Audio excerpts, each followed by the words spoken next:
Colleagues, we can start now so that we don't lose much of the precious time that we have.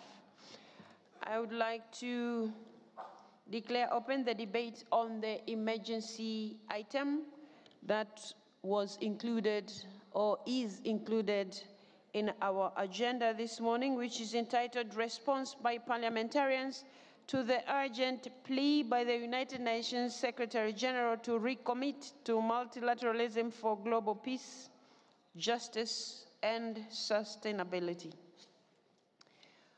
How we are going to do our debate, we had 75 minutes, but now our minutes have been, reduced because we are starting a little late, so we will have 60 minutes. The list of speakers is being compiled now as we receive your requests to take the floor. So we will be following the list as the requests are received. And so that we give a chance to as more people as possible, we will be giving you 4 minutes to address the Assembly on this matter. And that said, you will be informed that your time is up, and when your time is up, please adhere to the call to stop. But at the same time, we have to note you will speak from your seats. You will not come in front, and that should save us more time. That said, when we are done with all of you who are requesting for the floor, we will then give the floor to the co-author of this item or this motion from the United Kingdom. Karen will address us, Karen Bradley. So that said, the list as it comes, we have the first person who is going to address us is Ukraine, Lesia Vasilenko. You have 4 minutes to address us. You will be followed by Thailand. Kanavi will address us. Lesia, you have the floor.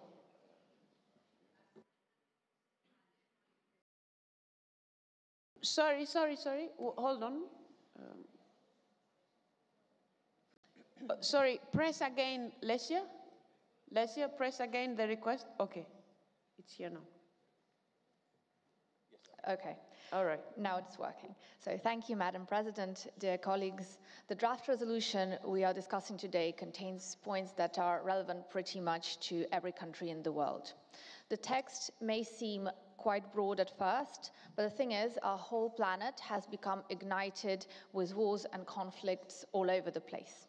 The UN as an institution has not failed yet, but is in the process of failing us all, slowly and painfully.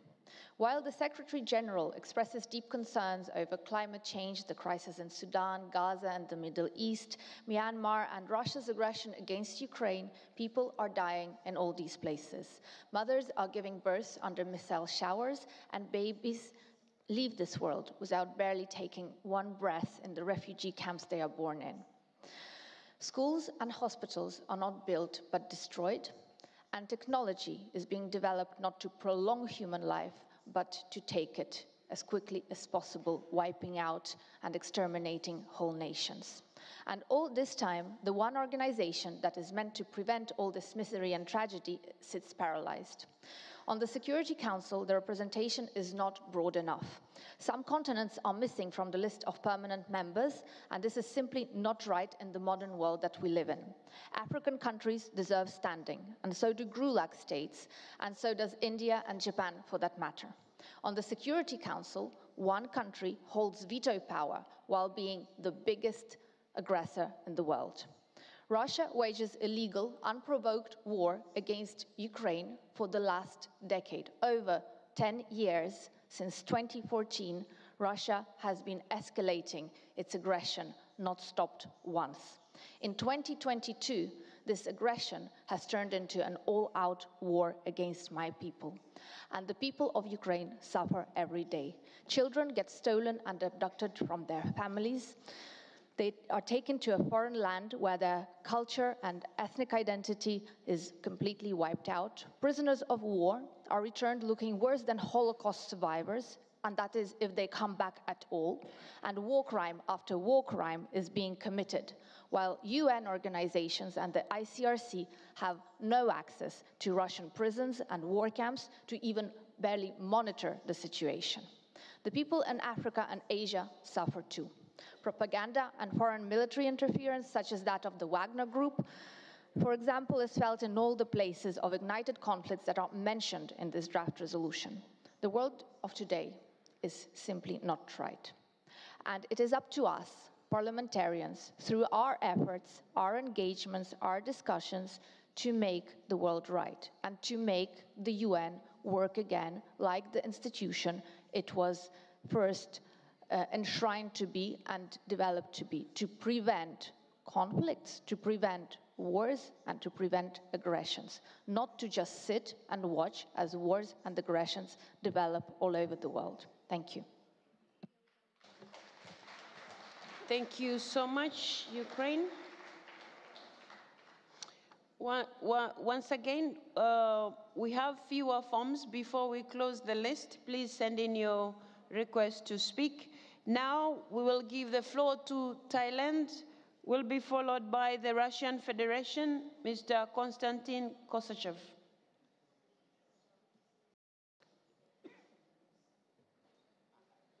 Thailand, you have the floor. Yep.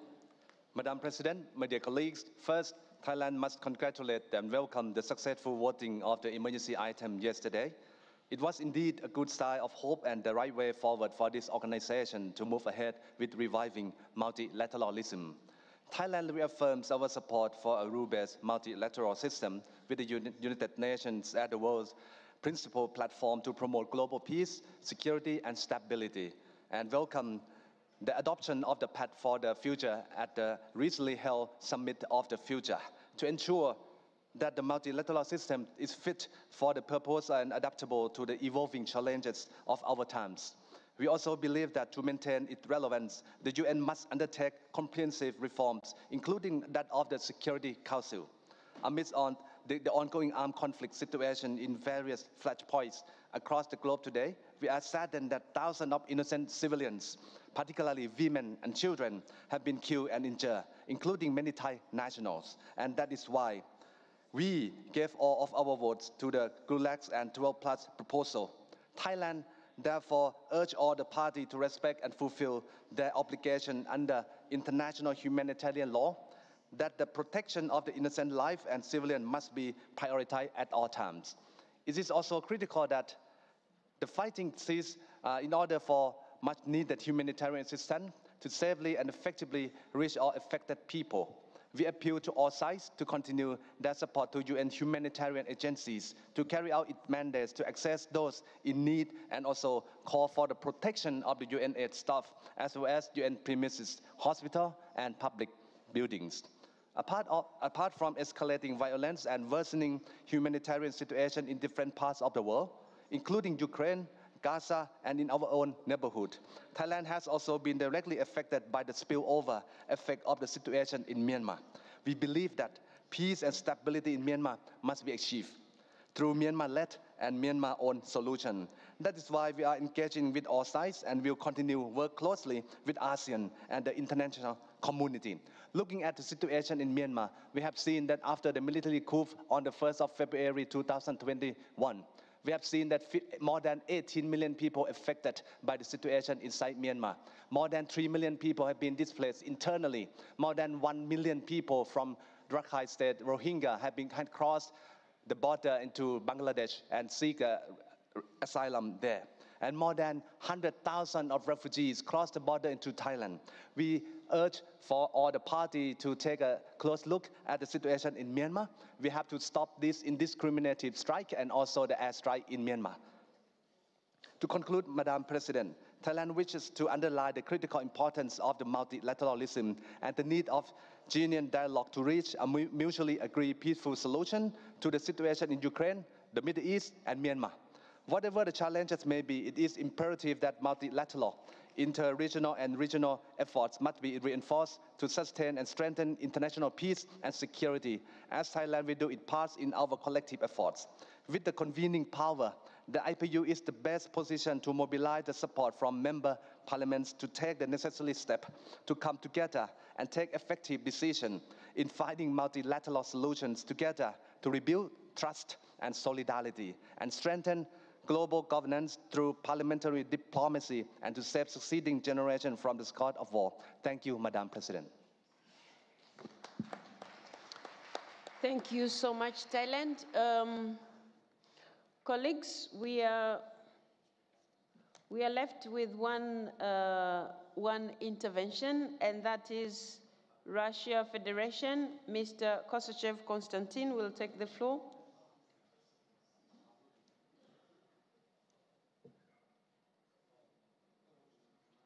Is it working now?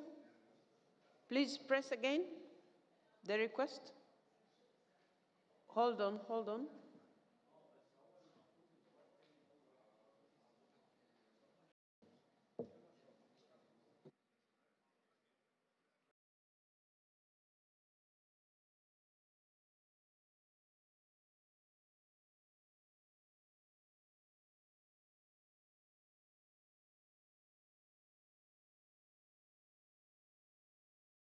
Can you try now?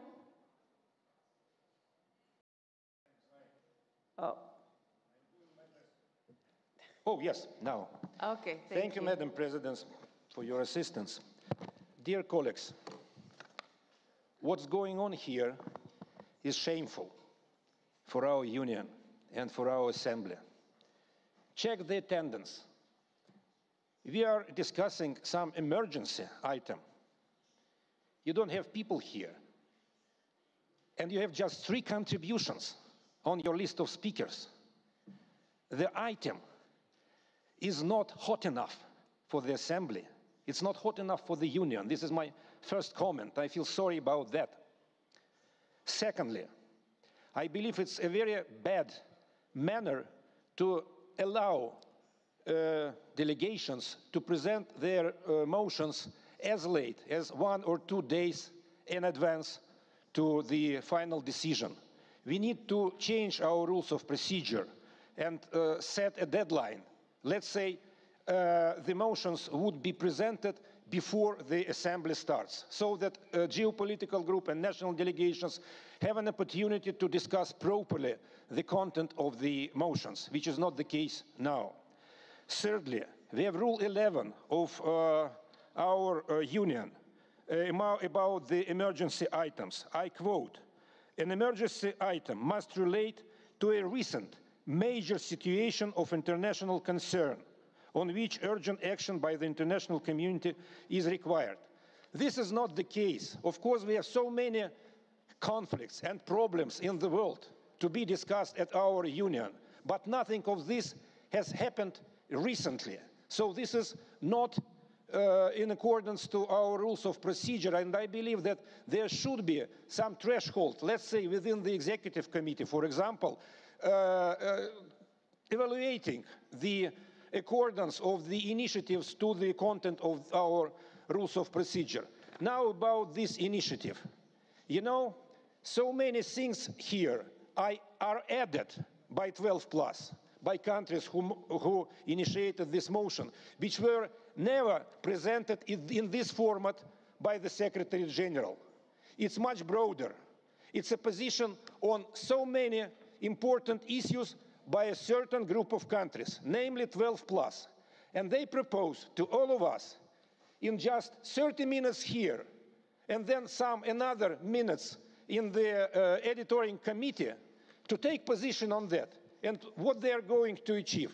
They want to force us to immediately, without any further consideration, give our joint support as the union to certain positions which are moved forward by the geopolitical group 12+. We have so many other important issues which are prepared here in the union carefully within 1 year time. Proper discussions, amendments, whatsoever. And it's the only possible approach. And now suddenly we have something extremely serious to be discussed and improved here as an emergency item. It is not fair. I call this cheat. I call this cheating with the union. And I feel so much sorry about that, because this is really important and serious issues which are inside of this document. But the wording needs very proper checking. And if we are not able to do that, we should not go ahead and take it as our emergency debate. I understand perfectly well that it's too late, that the decision was taken yesterday. Imagine for a second we had some other emergency item. You would have had absolutely different appearance here.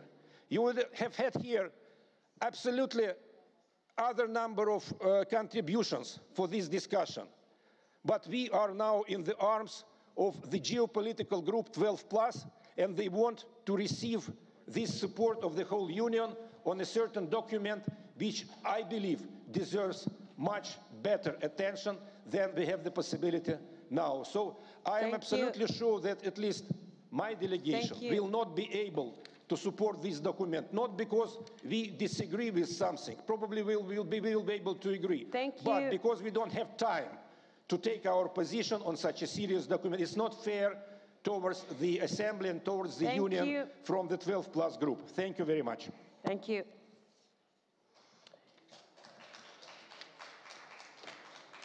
Now, on the comment about the rules, colleagues, you will remember we are still working on the amendment of our statutes and rules. So you're always welcome to give your opinion about the change of rules that you have just said, and then they will be looked into. We will now hear from Finland, Madam Ann Kalmari from Finland. Please place the request, and then I will allow you to speak. Finland? Okay. Madam, I would say, first of all, a few words of United Nations. Finland has raised up the issue of permanent representation and on a top place in Asia. No state should have the right to veto. In addition, if a member of the Security Council violates the United Nations Charter, they shouldn't have the right to vote. We all see that there must be changes in United Nations, even radical. When I was young, I was afraid to wake up my father, because 1 second he was ready to take a rifle and defend Finland's border. His 3 brothers died in the war, and my father got eternal traumas. The war against the Soviet Union demands an expensive ransom, but we won independence. Dear colleagues, United Nations should prevent that kind of wars nowadays, but it hasn't succeeded. It should be capable to stop that kind of wars, but it hasn't succeeded. So there must be even radical changes in United Nations work. Regarding IPU, I see we should have clear rules for advancing peace. For example, about the task force, first of all, there has to be invitation, then permit to mandate, then financing, and then reporting. That's crystal clear steps for advance to peace. I think parliamentarians should be one of the major causes, like others, within United Nations structure as well, and the role of women should be stronger. I ask you move your thoughts to Ukraine, Gaza, Israel, Nigeria, Myanmar, or, for example, your own country. The one who has a child in her arms has only one goal. That child should be able to eat his or her portion of porridge in safety, without fear, trusting that in the future the child could live in peaceful world and study world where exists peace. Dear colleagues, I think we must think about the rules, think about the effectiveness and transparency of all our organizations, so it would be more successful. Thank you.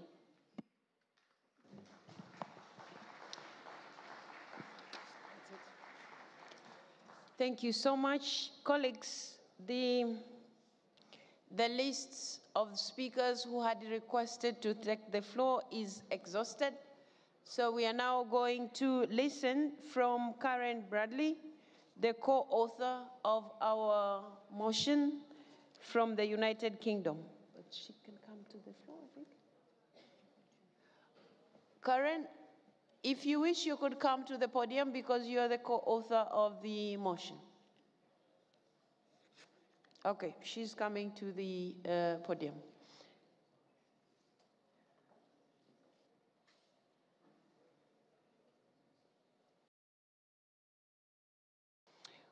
While she's coming down, colleagues, I would like to remind all the geopolitical groups to submit the names of those that they would like to join the drafting committee, because before we close here, we would need those names. It will be easier for everybody. Otherwise, by 12 noon, we should have those names. But if you are able to give us those names, we will appreciate. Karen Bradley, you have the floor. Thank you very much, Madam President. And thank you, Assembly, for your support and the perhaps unusually short debate, particularly those respectful contributions on the substance of the item. Perhaps the length of the debate shows the very broad support and the largely agreed text. The UK is proud to have worked with our fellow IPU founder, France, in this, the IPU's 135th anniversary, to develop a text that you, the IPU's members, voted to be your emergency item. Tangible evidence of our mission of democracy for everyone. Here at the 149th IPU Assembly, we are reminded of the urgent challenges highlighted by the UN Secretary-General, Antonio Guterres.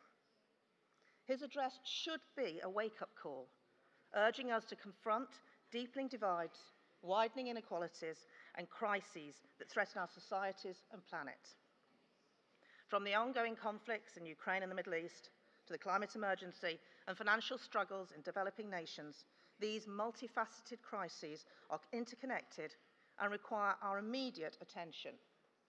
They disproportionately impact the most vulnerable amongst us and undermine global stability. As parliamentarians, we have a unique opportunity to legislate for social equity, environmental sustainability, and economic resilience. It is our duty to support policies that protect those most at risk and ensure that no one is left behind in these uncertain times. The UN Secretary-General rightly points out that geopolitical tensions hinder progress.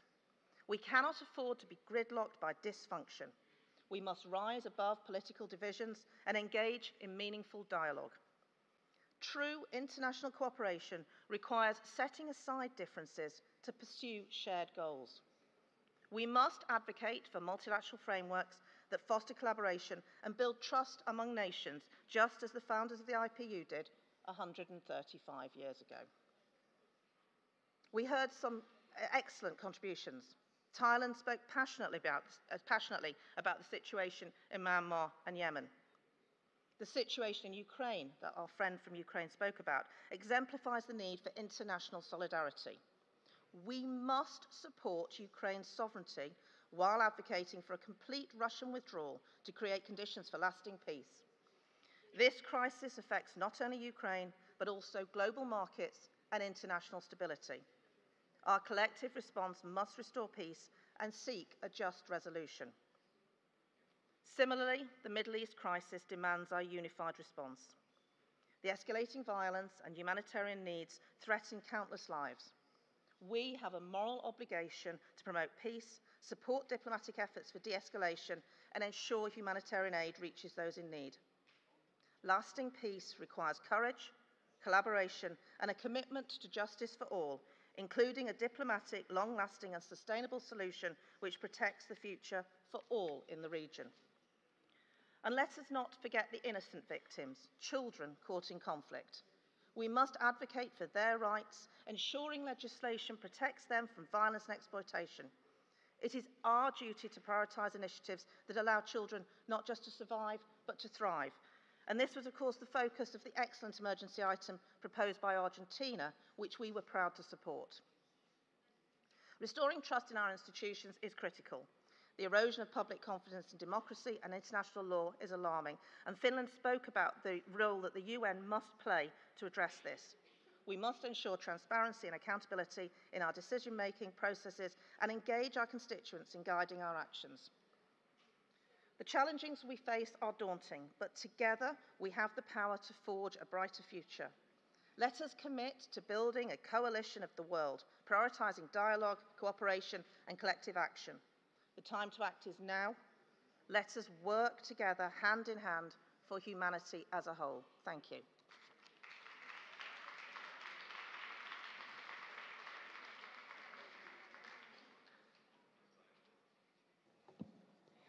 Thank you so much, Karen.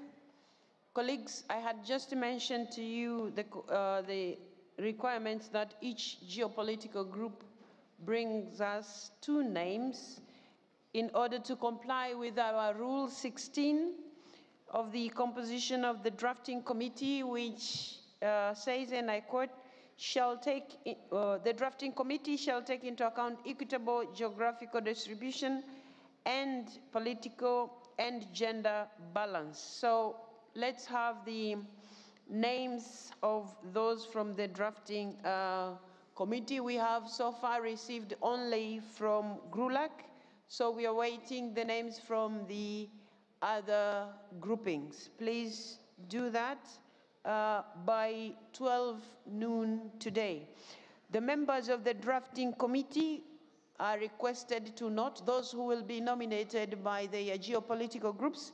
They are being reminded that they will be in the meeting of the drafting committee from 2:30 to 6:30 p.m. in Salle Genève on the Annex building. So please be there. Once you're nominated at 2:30, be there, and the meeting will be up to 6:30 in that building. Now, that said, we have closed our item with those few words. We will be waiting for the names. Now that said, we will go back to our general debate. So for now, we adjourn our debate about this, and then we go to the general debate. The lists, the speakers are ready there, but I don't have their, can I have their names so that?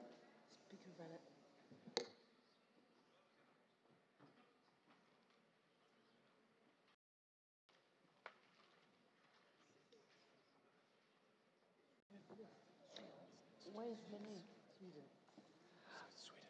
Okay, so we will have our colleague from Angola who is going to chair this session, who is going to be the Vice President of the Assembly. At the same time, we are going to have this Ms. Sedefelt from Sweden, who is going to take the floor now. Please, Chair, come, and our colleague from Sweden begins. Thank you.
Madam Chair, honorable delegates, ladies and gentlemen, I will start to say that I am convinced that we parliamentarians from north to south, from west to east, wrestle with the immense potential as well as the many perils of AI. How can we enact legislation that welcomes innovation, technological advances, and progress deriving from artificial intelligence, and at the same time put in place guardrails against disinformation and mass surveillance? Please allow me to share a few lessons learned from a small country up in the north with a strong record in some of these areas. My country, Sweden, ranks among the most innovative and high-tech on the planet. I will try to give you a few reasons why this is the case. A higher education system that succeeds in bringing out creative and innovative students is key. But it's only one part of the answer. A higher education system must thrive in a context. There is no definitive analysis, but I will mention 4 more explanations. First, strong institutional and stable macroeconomic conditions provide an important foundation for people's and companies' willingness to invest in knowledge and in their ideas. Second, a long history of equal and high-quality education for all. A well-educated population will access to good social and public service like healthcare, pension systems, social welfare. Thirdly, significant public investment in IT and knowledge infrastructure overall. Fourth, an open economy with well-functioning markets and market economy. Sweden is a country with a small domestic market and with extensive trade with the world around us. We have been open to international trade for not only decades, for centuries. And this has been foundations of our economy and will be so even more in the future. What I just said is true, but does not mean that Sweden lacks of challenges. Artificial intelligence is now the most challenged thing for us as it's new. Few, even if one, can predict what impact AI will be on our societies in 5 or 10 years, not even today when we have the meeting here today. Despite all these confusions, I believe it is safe to say that the potential impact of AI can have on all of us cannot be underestimated. AI has the potential of being a revolution. New jobs will be created, old jobs will disappear. The productivity and the development of our economies can be huge if we manage to take the control over AI and lead it in the right direction. And to do so, I believe that we as legislators, we have to use the tools that we can use to communicate, but also to make legislations.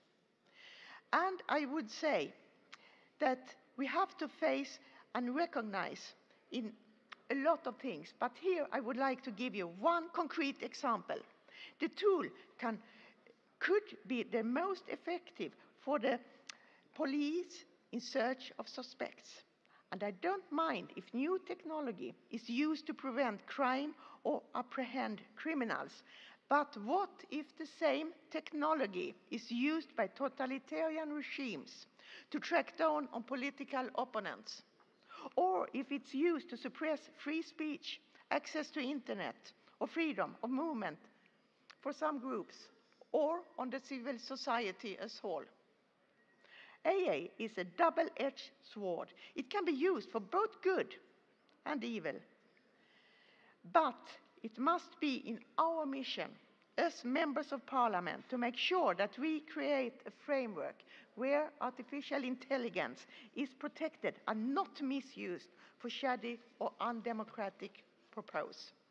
For this reason, an international standard where we all can agree on what AA can be used for and not used for is of really high importance. And I think that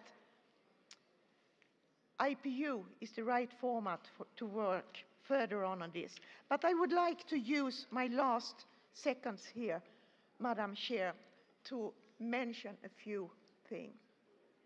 In IPU, we have Russia as an aggressor country who are attacking a member country, Ukraine.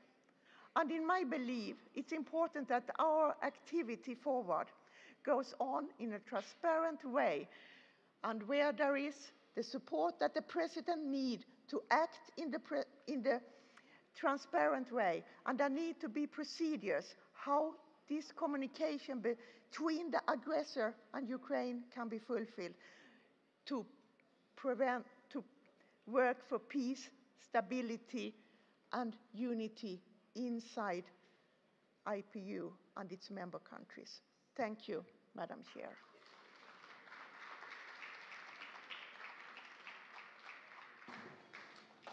Muito obrigado, muito bom dia. Vão agora ter que me ouvir em português, portanto, vamos ter que usar os auscultadores. Tem a seguir a palavra o Sr. Bakovic, da Eslovénia.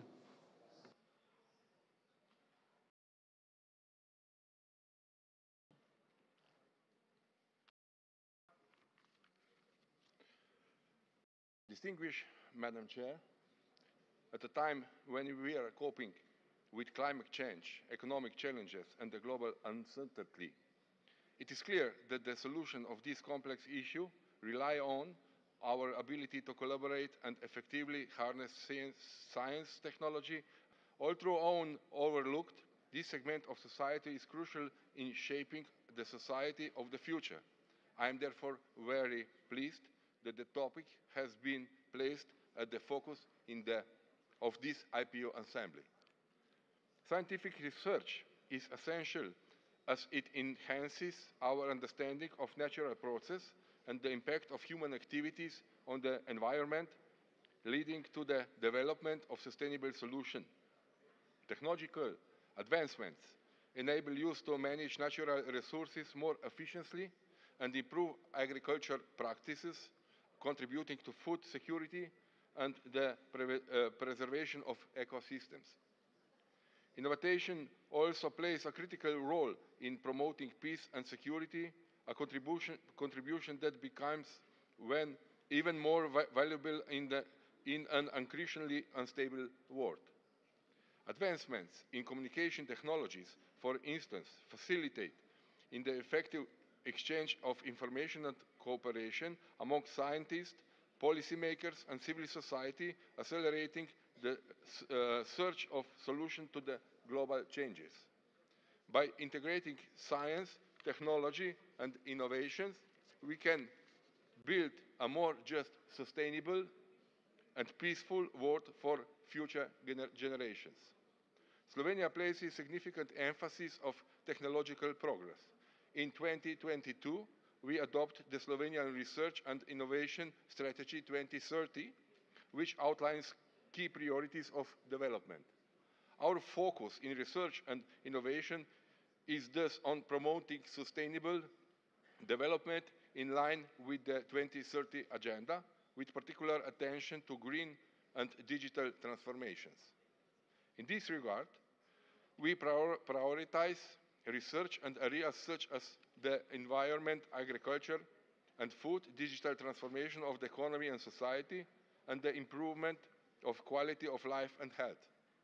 We are also committed to the sustainable management of energy, food, and water resources, and to transitioning to a circular economy. To this end, we will invest 3.2 billion euros by 2027. To support the above objectives, Slovenia has already implemented target measures such as supporting innovation cluster to enhance collaboration among research organizations, educational institutions, and businesses, and funding 2 centers of excellence. In terms of international projects, I would like to highlight programs like Eurostars, Eureka, and the EIC Accelerator. These initiatives provide a financial support for research and innovation projects and encourage businesses to invest in these areas. Ladies and gentlemen, the path to a peaceful and sustainable future depends on our ability to turn knowledge into action. We must harness the power of science, place technology at the services of humanity, and foster innovation that benefits all. Parliamentarians play a crucial role in this endeavor, and I fully support debate about that, which I believe represents a significant step forward in our collective efforts. Thank you.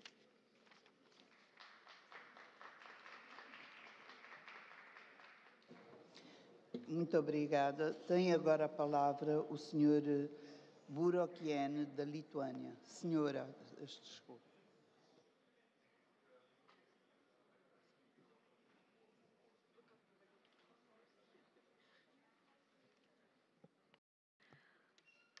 Madam Chair, colleagues, it's a pleasure to be here today with you. I'm glad to be able to address this important and relevant matter. Today, we are living in the age of science and new technologies and innovation. On a daily basis, we are needfully confronted with the use of artificial intelligence. However, one must recognize that the current changes are far from being merely technological. They are associated with social economic transformation and strategic reforms in key areas of public life and governance. The Parliament of the Republic of Lithuania has been increasingly acknowledging the transformative potential of artificial intelligence to enhance efficiency, effectiveness, and productivity across the fields of its operation. However, the transition from recognizing this potential to fully implementing artificial intelligence solutions is a complex process that presents both technical and ethical challenges. In the course of this process, the Office of our Parliament has adopted a cautious experimental approach. It has been exploiting artificial intelligence tools as prototypes in order to evaluate their practical accessibility before committing to full-scale deployment. Furthermore, the same follows closely a global process in parliamentary activities and has identified some potential in the following areas: enhancing legislative drafting and analysis, artificial intelligence tools and procedural guides for seamless session management, enhancing transparency and civic engagement, unlocking historical archives, boosting security and cybersecurity, operational efficiency, and resource management. Nevertheless, scientific progress, new technologies, and innovation go beyond national borders. We're witnessing disruptive efforts undertaken by destructive actors engaged in foreign information manipulation and interference, which continue to create a parallel reality of lies and sow chaos and distress, spread destructive influence worldwide, and interfere in our democratic processes. Hostile actors employed rapidly advancing artificial intelligence and other hybrid tools to build on existing information manipulation strategies and spread their lies, especially on social media platforms. This can be seen to translate into practice in Russia's war against Ukraine. Lithuania and other European countries have also been targets of such hybrid operation. Lithuania remains unquestionable in its position. The perpetrators should be clearly identified. Lithuania takes a comprehensive whole-of-society approach to monitoring, analyzing, and countering disinformation, involving not only state institutions, but also NGO, media, and business. These are more challenges to discuss. Artificial intelligence has the potential to fundamentally transform defense system, enable fast and more accurate identification of threats, and more efficient use of available resources. Artificial intelligence can significantly enhance a country's military capabilities. Today, in the context of Russian war against Ukraine and the crisis in the Middle East, we need to be particularly responsible in accessing the capabilities and limitations of new technologies. We parliamentarians must ensure that science, new technologies, and innovation do not become another challenge to global peace and security. Enhancing global peace and security through a rule-based multilateral framework is crucial for maintaining stability and preventing further destabilization. Therefore, we are prepared for the future that lies ahead of us. We have to recognize now the urgent need to reform multilateralism to make it effective in addressing today's global realities, including threats posed by authoritarian regimes. Dėkoju už dėmesį. Thank you for your attention. Muito obrigada. Tem agora a palavra o Sr. Mulembo, de Moçambique.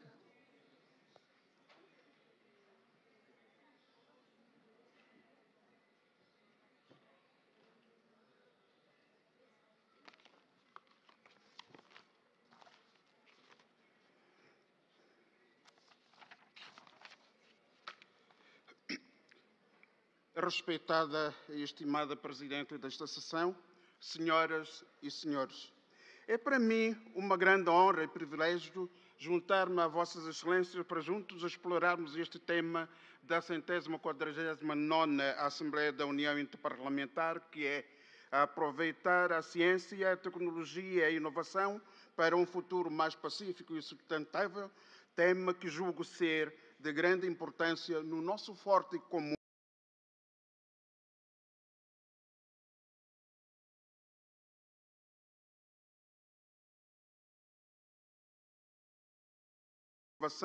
nas nossas sociedades contemporâneas. O estabelecimento do método científico proporcionou às ciências a capacidade de prever os fenómenos, de estudar o seu desenvolvimento, assim como de administrar o meio ambiente em que o homem vive. Apesar de o futuro da humanidade estar vinculado ao progresso da ciência e tecnologia, não se sabe como os avanços científicos e tecnológicos serão utilizados em seu próprio benefício, na medida em que podem ser ou positivos, criativos e inovadores, bem como negativos ou destruidores. Reconhece-se, assim, que a técnica tomada em si mesma é ambivalente. Excelências, no contexto atual, as respostas às questões sociais, económicas, ambientais e outras, até mesmo a paz, partem do horizonte técnico-científico. Absolutizar a ciência, a técnica é confundir os fins e os meios. Se a tecnologia trouxe avanços na área da comunicação social, é igualmente verdade que gerou problemas para a bioética, a qual deve refletir sobre as questões do absolutismo técnico e a responsabilidade moral do ser humano. Eis o conceito que nos leva à hegemonia. Portanto, técnica no seu conjunto é como aquilo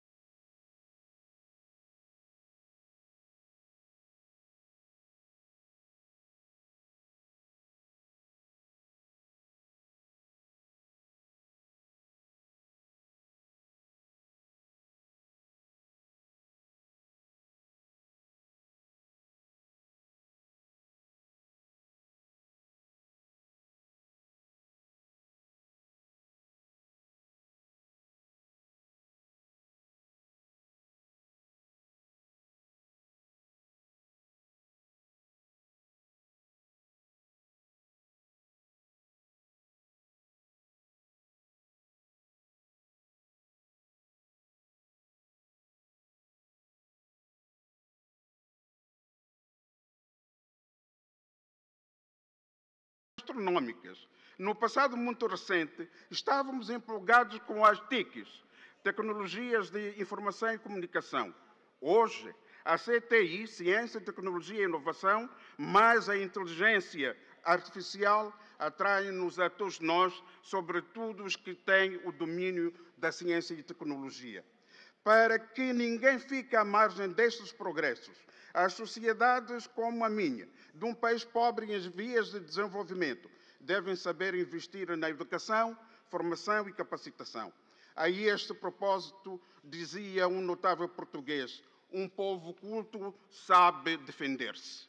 Excelências, a evolução das tecnologias exige que os nossos governos aprimorem de forma contínua a legislação sobre a matéria, de forma que as mesmas sejam dinamizadoras do processo de desenvolvimento socioeconômico inclusivo. Na nossa qualidade de legisladores, é nosso papel fiscalizar a implementação destas leis. Neste exercício, é importante não canonizar, nem demonizar, de modo a evitar tanto a tecnofilia quanto a tecnofobia. Moçambique, meu país, aprovou muito recentemente uma nova política de ciência, tecnologia e inovação. Excelências, concluindo, apenas uma rótula ou um comentário a propósito da triste... Primeiro, quanto maior é a nau, maior é a tormenta. Segundo, só arremessam pedras a uma árvore que dá bons frutos. O nosso incondicional apoio e a nossa fraterna e amiga solidariedade. Que Deus te abençoe e te fortaleça. Muito obrigado pela atenção prestada. Muito obrigado. Tem agora a palavra o Sr. Bala, da Hungria. E segue-se o Sr. Hadid, da Palestina.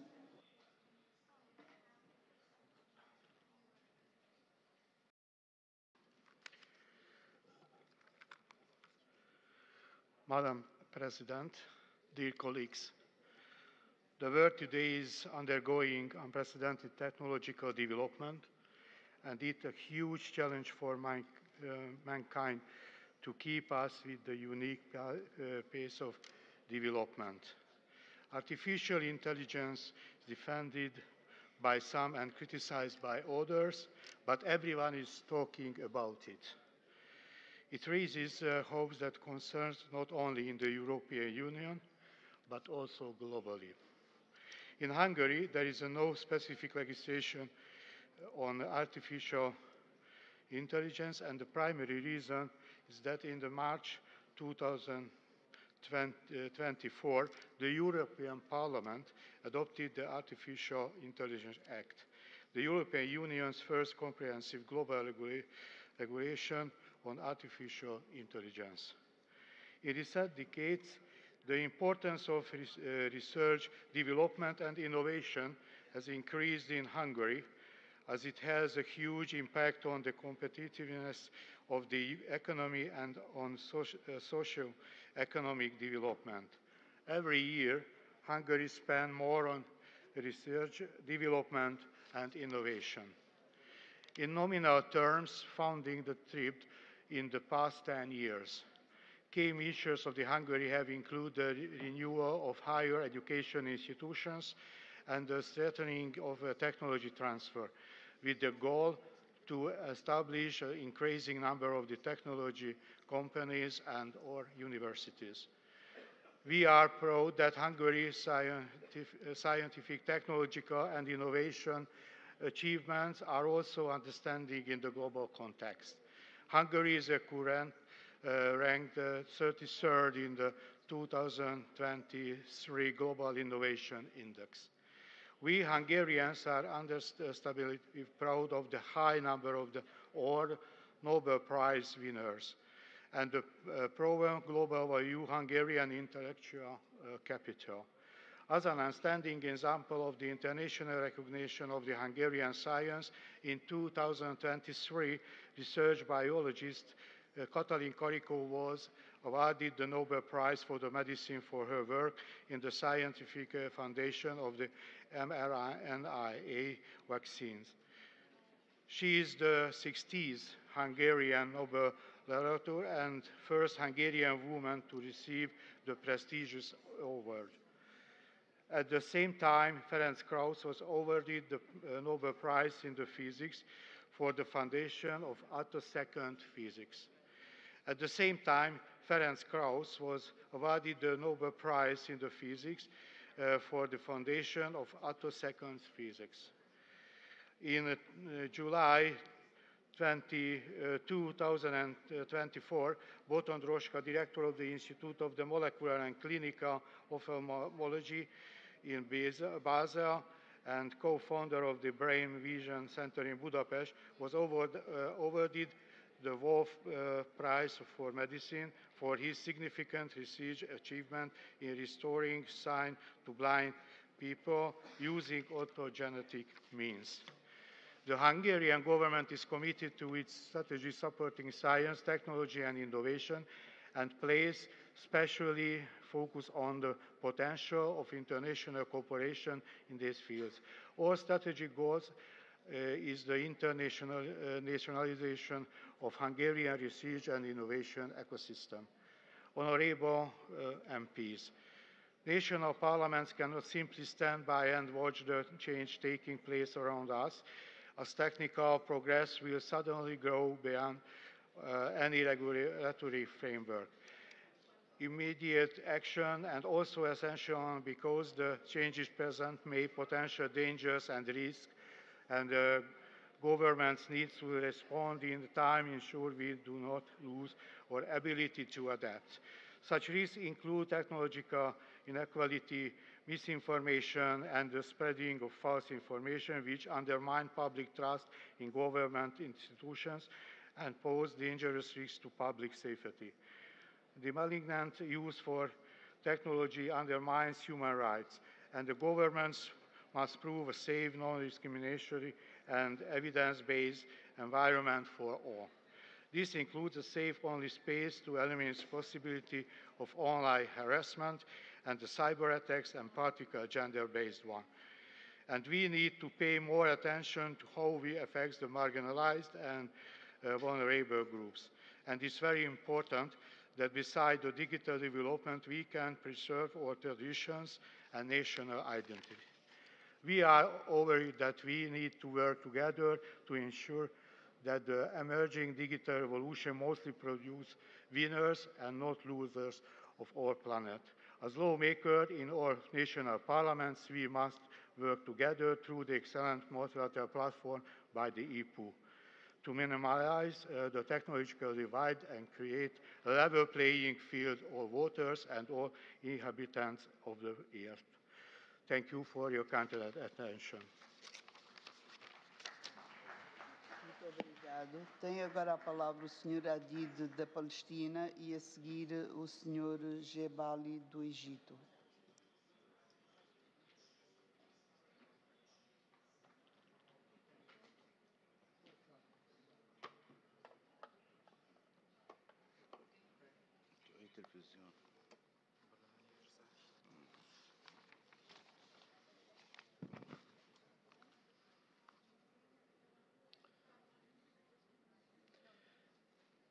السيدات والسادة، عام كامل من التهجير والتشريد والقتل والدمار، عام ليس كغيره من الأعوام مر على شعبي ووطني، عام كل دقيقة فيه أسوأ من سابقتها، عام تملأه مشاهد الموت ورائحة الدمار والدماء، عام شاهد على غياب الضمير وصم الآذان وإعماء العيون وإدارة الظهر من المجتمع الدولي، عام كامل والملايين من أبناء شعبي يذوقون الموت الزؤام والتشريد والتهجير بلا مأوى يأويهم أو طعام يسد جوع أطفالهم، ليس لذنب اقترفوه إلا لأنهم فلسطينيون. فقد أطلق رعاة الديمقراطية المزعومة يد القتلة في إسرائيل ليعيثوا في بلادي خرابا وقتلا وحرقا، ومنحه الآخرون الموافقة الضمنية بصمتهم. قبل عام وقفنا أمامكم في لوندا ونشدناكم التدخل العاجل لوقف الجنون الإسرائيلي حين كان عدد الضحايا لا يتجاوز بضعة آلاف من الشهداء والجرحى. واليوم نقف أمامكم وقد فاق عدد الضحايا 40,000 شهيد و100,000 جريح والملايين من النازحين عن بيوتهم. وهؤلاء أيتها السيدات والسادة ليسوا مجرد أرقام نذكرها، فلكل واحد منهم كينونته وعائلته التي تحبه وحلم جميل لم يتحقق. ولا زال كيان الاحتلال يمارس أبشع الجرائم ويتلذذ بمنظر الدم والخراب، وها هو اليوم يوسع عدوانه ليطال لبنان، ولا نعرف من سيطاله العدوان غدا. وللأسف لا زال البعض يجادل في تسمية وتوصيف ما يحدث. إن ما يحدث هو إبادة جماعية بمعنى الكلمة. إنها إبادة جماعية بمعنى الكلمة، أي دفاع عن النفس تدعيه إسرائيل حين قتلت أكثر من 16,000 طفل وأكثر من 11,000 امرأة فلسطينية دون أن يهتز لها جفن. ما هو تعريف الإرهاب أيها السادة إن لم يكن هذا إرهاباً؟ وما هو تعريف جرائم الحرب إذا لم تكن هذه جرائم حرب؟ ماذا يصنف الاعتداء على الأسرى العزل في سجونهم؟ ليس فقط بالضرب والتجويع والحرمان من أبسط الحقوق، بل بالاغتصاب. نعم، أعيدها مرات ومرات، إنهم يموتون اغتصاباً.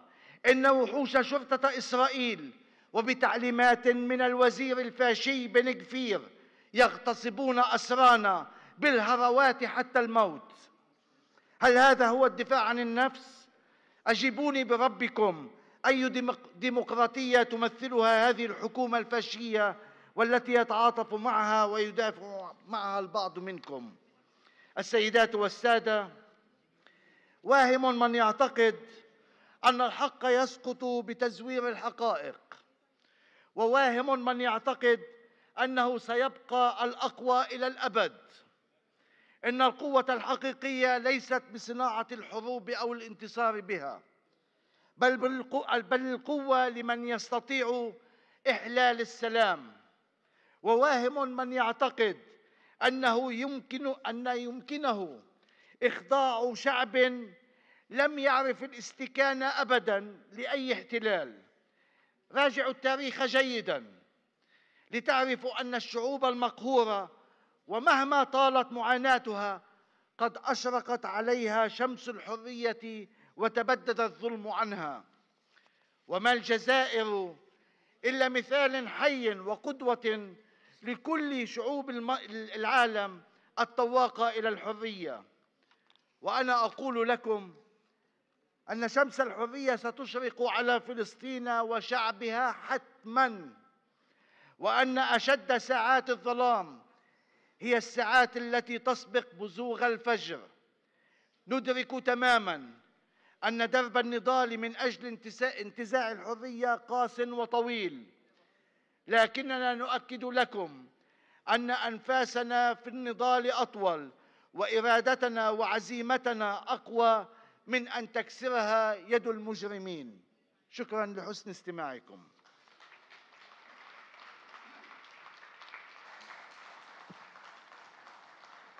Tem agora a palavra a senhora Morawska, da Polónia.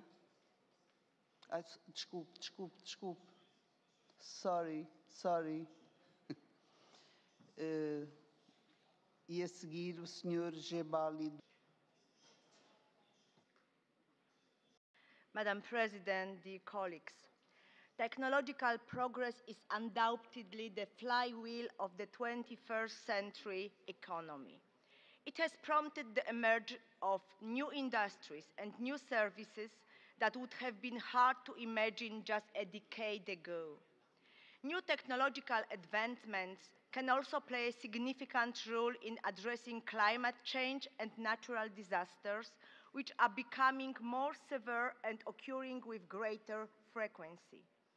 This is evidenced by recent events, which is simultaneously experiences flooding and wildfires. Poland, the Czech Republic, Austria, Slovenia, Slovakia, and Hungary have faced catastrophic floods, while Portugal is battling unprecedented forest fires. Meanwhile, in other parts of the world, rapid climate change is transforming poverty into misery, facing people to migrate on a large scale. This phenomenon of mass migration destabilizes the political situation in migrant destination countries. We must maximize the benefits of technological progress and artificial intelligence while minimizing potential harm. New technological solutions are already causing serious disruptions on the job market. They are caused by enterprises of the new economy, which are spectacularly successful as market disruptions, generating substantial profits for a small group of shareholders. However, this success frequently comes at the expense of old economy businesses, leading to job losses and contributing to the emergence of certain social challenges. The benefits of the new technologies are also rarely accessible to rural residents and society with disadvantaged groups. Another concern is the use of technology as a tool for manipulating and controlling public opinion. This primarily refers to advanced artificial intelligence tools which are now capable of cloning human voices and generating hyper-realistic images, videos, and sounds within seconds. The use of these manipulated messages, known as deepfakes, poses a threat across various fields, including the fact that it undermines the integrity of democratic elections and, by extension, democracy itself. Disinformation is a troubling example of how technological progresses can sometimes hinder rather than contribute to the creation of a better and more peaceful future. It's driving growing social and political, dehumanizing opponents and undermining the cooperation between parties that is essential for a stable democracy. Therefore, decisive action is needed to combat disinformation, including that amplified by artificial intelligence. We should combat deepfakes, including through legal measures. It's already being done in some countries. All of the above highlights the need to place democratic values at the heart of the technological transformation that we are witnessing and to ensure the preservation of social justice. It's necessary to harness the development of new technology and put them on the right track. Politicians have the tools to support technologies and solutions that will serve the global good. New technologies should be accessible to everyone, regardless of age, gender, origins, or financial position. In light of the concerns surrounding artificial intelligence, its rapid development, it is essential to establish universal ethical guidelines for AI to ensure the respect for human rights and civil liberties, drawing from regulation which already exists in some countries. Parliaments have a vital role in leveraging science, technology, and innovation to create a more peaceful and sustainable future. This is because some technologies, such as artificial intelligence, are entering a market where there is a legislative vacuum. The same applied to the development of drones, the internet, and social media. New solutions often greatly outpace legislation, resulting in regulation that, when they do emerge, merely legitimize an already established market situation. This benefits the companies driving the innovations, sometimes at the expense of citizens. Therefore, parliaments must closely monitor the development of new technologies to effectively address the challenges. We must be proactive, not reactive. Thank you very much.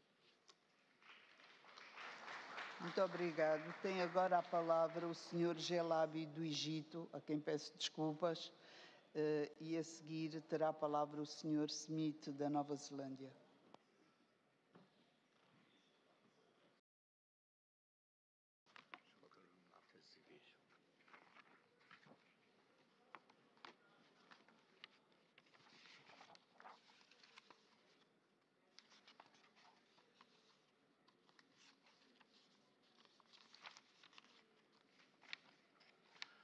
أصحاب المعالي والسعادة رؤساء البرلمانات ورؤساء الوفود البرلمانية، السيدات والسادة الحضور، يسعدني في مستهل كلمتي أن أعرب عن اعتزازي بوجودي بينكم وبتجدد انعقاد اجتماعات اتحادنا الموقر، والذي مثل عبر التاريخ محفلا برلمانيا عريقا ومرموقا لتبادل الآراء وتعزيز التشاور البرلماني العالمي. الحضور الكريم، لعلكم تتفقون معي أن الاتحاد البرلماني الدولي قد دأب منذ نشأته كأقدم منظمة عالمية على التصدي لكافة التحديات العالمية التي واجهها عالمنا، بل وحرص كل الحرص على القيام بدوره في تعزيز السلم والأمن العالميين ونشر قيم الحوار والديمقراطية، فضلا عن تعزيز التشاور البرلماني العالمي لنقل شواغل شعوبنا الملحة. ونحن في الشعبة البرلمانية المصرية والتي تحتفل هذا العام بالذكرى المئوية لانضمامها إلى الاتحاد البرلماني الدولي، شاهدة على جهود دؤوبة وأيادي بيضاء لمنظماتنا المرموقة في التعاطي الجاد مع القضايا العالمية والتصدي بشجاعة لها. وفي هذا الإطار فإن البرلمان المصري يجدد العهد الذي قطعه على نفسه حين انضم إلى هذا الاتحاد منذ 100 عام، بالاستمرار في القيام بدوره الريادي عبر الإسهام في تعزيز آليات الحوار البرلماني العالمي الجاد، كما تحرص الشعبة البرلمانية المصرية على الاحتفاء بتلك الذكرى التي تثبت عراقة الحياة البرلمانية المصرية والدبلوماسية البرلمانية المصرية في شقها متعدد الأطراف، وذلك بالتنسيق مع الاتحاد البرلماني الدولي. وسنظل في البرلمان المصري على العهد وكما كنا في الماضي حاملين للواء استقلال شعوبنا العربية والأفريقية الشقيقة، فإننا سنستمر في أداء تلك الأمانة التي حملنا بها تجاه القضايا العربية والأفريقية، وفي مقدمتها القضية الفلسطينية، سعيا لإقامة الدولة الفلسطينية المستقلة المنشودة على حدود 4 يونيو عام 67 وعاصمتها القدس الشرقية، وتحقيق التنمية الشاملة والمستدامة وإرساء الأمن والاستقرار في كافة ربوع المنطقة العربية والقارة الإفريقية. الزميلات العزيزات والزملاء الأعزاء، لا يخفى على حضراتكم الدور المحوري الذي تؤديه العلوم في تعزيز التراكم الحضاري العالمي، فلا اكتمال للجهود التنموية الشاملة والمستدامة بدون العلم، بالنظر إلى كونه عصب الحضارة الإنسانية التي ارتكزت عليه عبر التاريخ الإنساني. وفي هذا الإطار فإنني أشيد باهتمام الاتحاد البرلماني الدولي بهذه القضية وإنشائه مجموعة العمل حول العلم والتكنولوجيا، والتي أعدت مشروعا لميثاق أخلاقيات العلوم والتكنولوجيا يضمن تطبيق العلوم والتكنولوجيا بطريقة مسؤولة أخلاقيا ومستدامة، بما يكفل المساهمة في توجيه دفة العلوم لما فيه صالح الإنسانية جمعاء، وهو ما يثبت ريادة اتحادنا الموقر في هذا المجال المهم للغاية. كما ينبغي علينا جميعا كبرلمانيين توجيه دولنا نحو إيلاء أهمية خاصة لتعزيز التعاون العلمي الدولي. وفي سياق موازي تولي مصر أهمية خاصة للبحث العلمي والعلوم والابتكار، فقد أفردت لها محورا كاملا في الخطة التنموية المصرية رؤية مصر 2030، وقد ارتكزت هذه الرؤية في هذا الإطار على توفير كافة العوامل اللازمة لتحويل المعرفة والابتكار والبحث العلمي إلى منتج يلبي الاحتياجات التنموية للدولة المصرية، من خلال تهيئة البيئة المحفزة المتعلقة بالتشريعات والسياسات الاستثمارية والتسهيلات التمويلية وتطوير البنى الأساسية، فضلا عن إنشاء وتطوير نظام وطني متكامل للابتكار قادر على تحويل المعرفة إلى قيمة تنموية. السيدات والسادة الحضور، وأمام تلك الأخطار الوجودية المحدقة بنا التي نجابهها جميعا، لا مفر لنا من تكريس مبدأ المسؤولية الإنسانية المشتركة في مواجهة تلك التحديات، ولن يحدث ذلك إلا عبر تعزيز المعرفة كحقوق مشتركة للإنسانية وإتاحة جميع السبل العلمية بكل شفافية من أجل مواجهة علمية لتلك التحديات وحوكمة استخدام العلوم لتجنب الاستخدام الخاطئ والمضر لها بما يكفل لشعوبنا بيئة آمنة مزدهرة. وفي الختام أشكركم على المتابعة وحسن الاستماع. Muito obrigada, Sr. Gebali. Tem agora a palavra o Sr. Smith, da Nova Zelândia, e a seguir a Sra. Codina, de Andorra.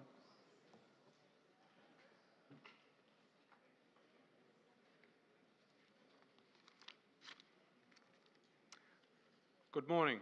My name is Stuart Smith and I'm the Member of Parliament for Kaikoura, which is in the top of the South Island of New Zealand. Legislators possess the capacity to effect meaningful change. We can cultivate an environment conducive to peace and security through strengthening regional stability, promoting awareness of international commitments, meticulously examining proposed laws, and denouncing breaches of global statutes. New Zealand occupies a unique position as a prominent regional influencer in the Pacific, with a robust democratic system. Our commitment to constructing pathways to peace is deeply woven into our national identity. Science and technology are the enablers of better lives, reducing mundane tasks that our ancestors had to undertake just to survive. Artificial intelligence, or AI, is reshaping our world. Parliamentarians need to make the most of this opportunity to ensure it is used for the benefit of all citizens. How well we do this will determine our future. As noted in the recent UK growth study, demand for electricity will continue to rise as households switch to electric vehicles, heat pumps, along with the growth in energy-hungry data centres. To meet this need requires more reliable, affordable electricity generation. In New Zealand, we are blessed with renewable energy sources including hydro, geothermal, wind and solar, which generates up to 85% of our electricity. Our vibrant market-driven electricity sector is free from government subsidies. As the market builds more wind and solar generation capacity, it drives the need for additional reliable backup system for when the wind isn't blowing or the sun isn't shining. Natural gas will fill that role and enable New Zealand to be a part of the AI revolution. To meet this challenge requires reforms to planning laws to enable the growth in energy infrastructure to realise the economic growth and development opportunity. The energy security of countries is now intrinsically linked to economic performance, technological advancements, and security and social development. Legislators can and should drive this meaningful change by embracing the AI revolution. Thank you very much for the opportunity. Muito obrigado. Tem agora a palavra a Sra. Codina, de Andorra.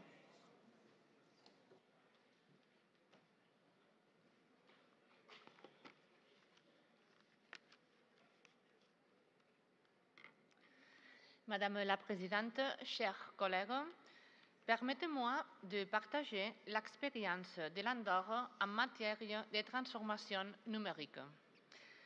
la technologie peut servir les biens communs.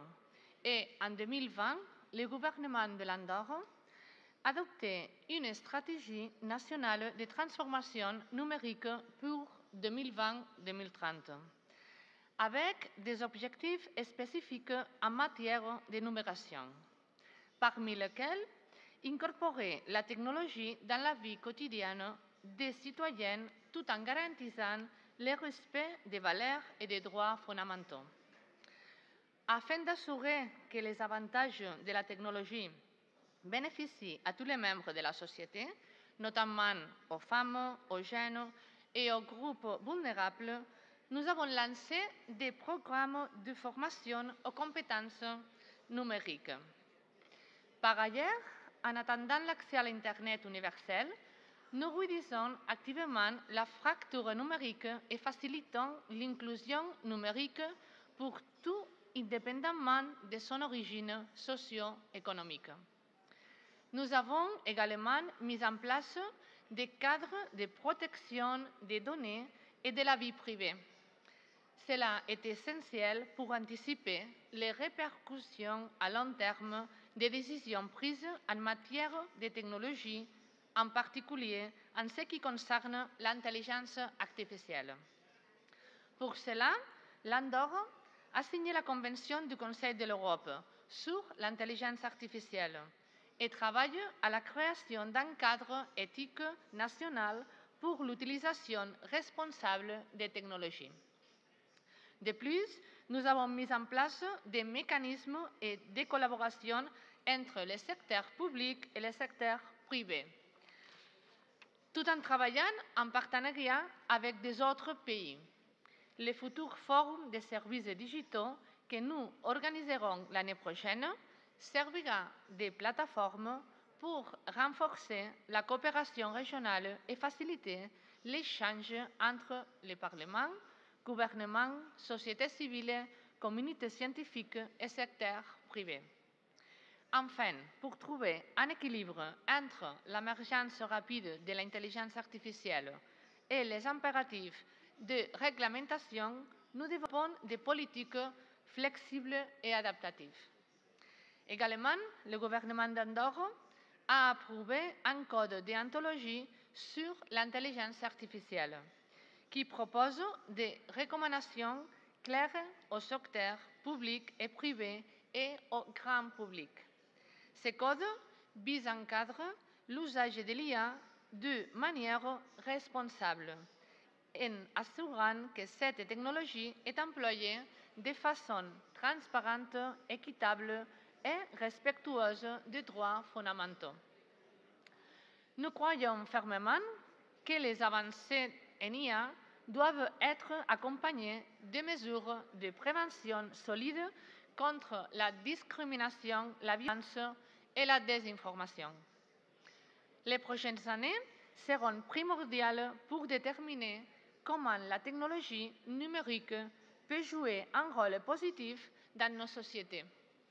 C'est très important de promouvoir des chartes éthiques sur l'utilisation de la technologie à niveau national et international. Ces chartes aident à établir des normes partagées et à renforcer la confiance entre citoyens, gouvernements et entreprises, permettant ainsi d'assurer que les avancées technologiques sont en accord avec les valeurs de notre société. Nous croyons que la transformation numérique peut être un puissant moteur de progrès et peut être utile pour construire un avenir plus harmonieux pour tous. Merci beaucoup. Muito obrigado. Tem agora a palavra o Sr. Sobel, do Reino Unido, e a seguir o Sr. Egira, de Marrocos.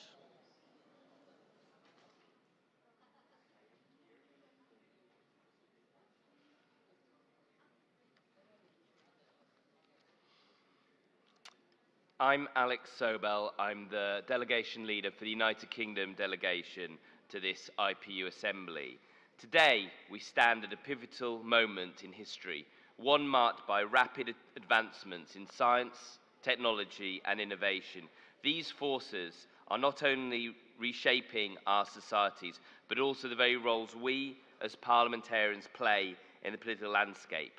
As we navigate this new terrain, it's essential to understand how STI impacts our responsibilities and the steps we must take globally to address these challenges effectively. The opening of my speech I just gave was not written by me or by any human writer, but by AI. The advances of science present both a challenge and opportunity for parliaments, as my opening showed. We face so many issues in this space. In the United Kingdom, we have in the last parliament established a government department for science, innovation, technology, and a corresponding select committee.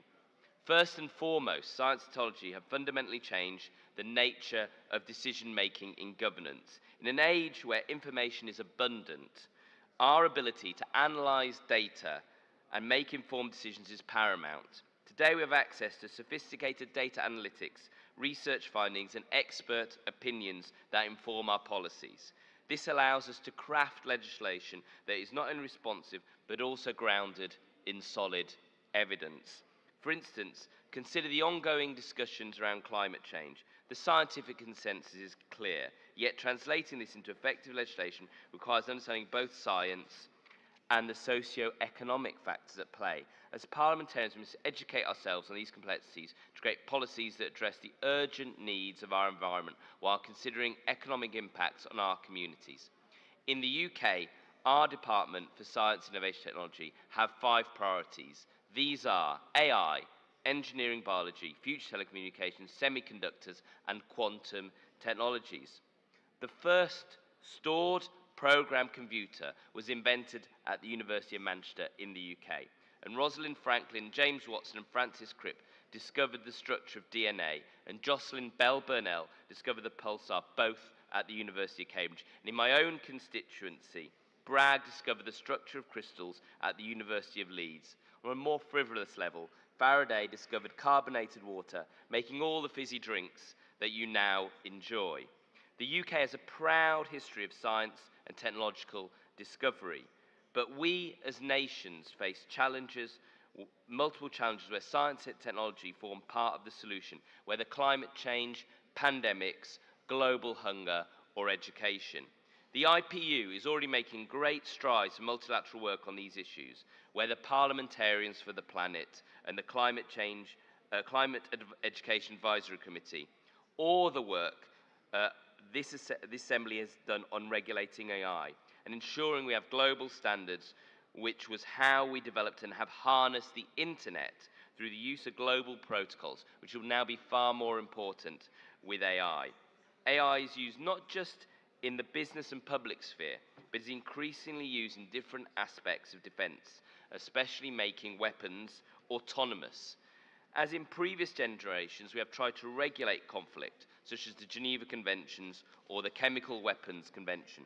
The fast pace of progress of machine learning means that some of our conventions of human responsibility become moribund as autonomous systems take responsibility not just for targeting, but for hitting the kill switch. The AI singularity may emerge in combat first, leaving both the question of responsibility and that of the protection of human life beyond both legislators and regulation.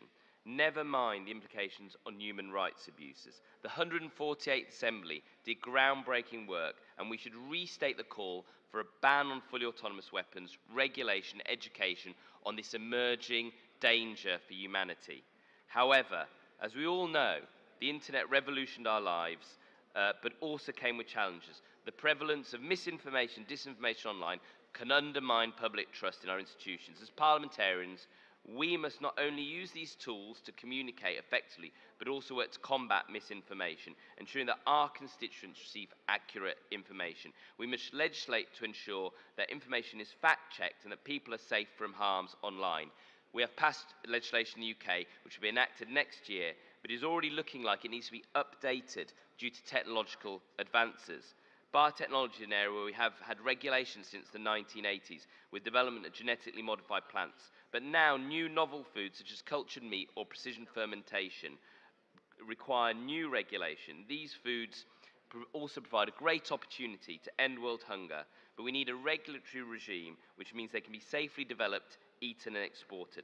Parliamentary oversight, cooperation and ensuring governments are delivering the correct regulatory regime for the welfare of people in society is absolutely paramount, and our role as parliamentarians is to ensure that our governments put people first ahead of any dangers technology may present. Thank you. Muito obrigado. Tem agora a palavra o Sr. Egira do Marrocos e a seguir o Sr. Osh do Camboja.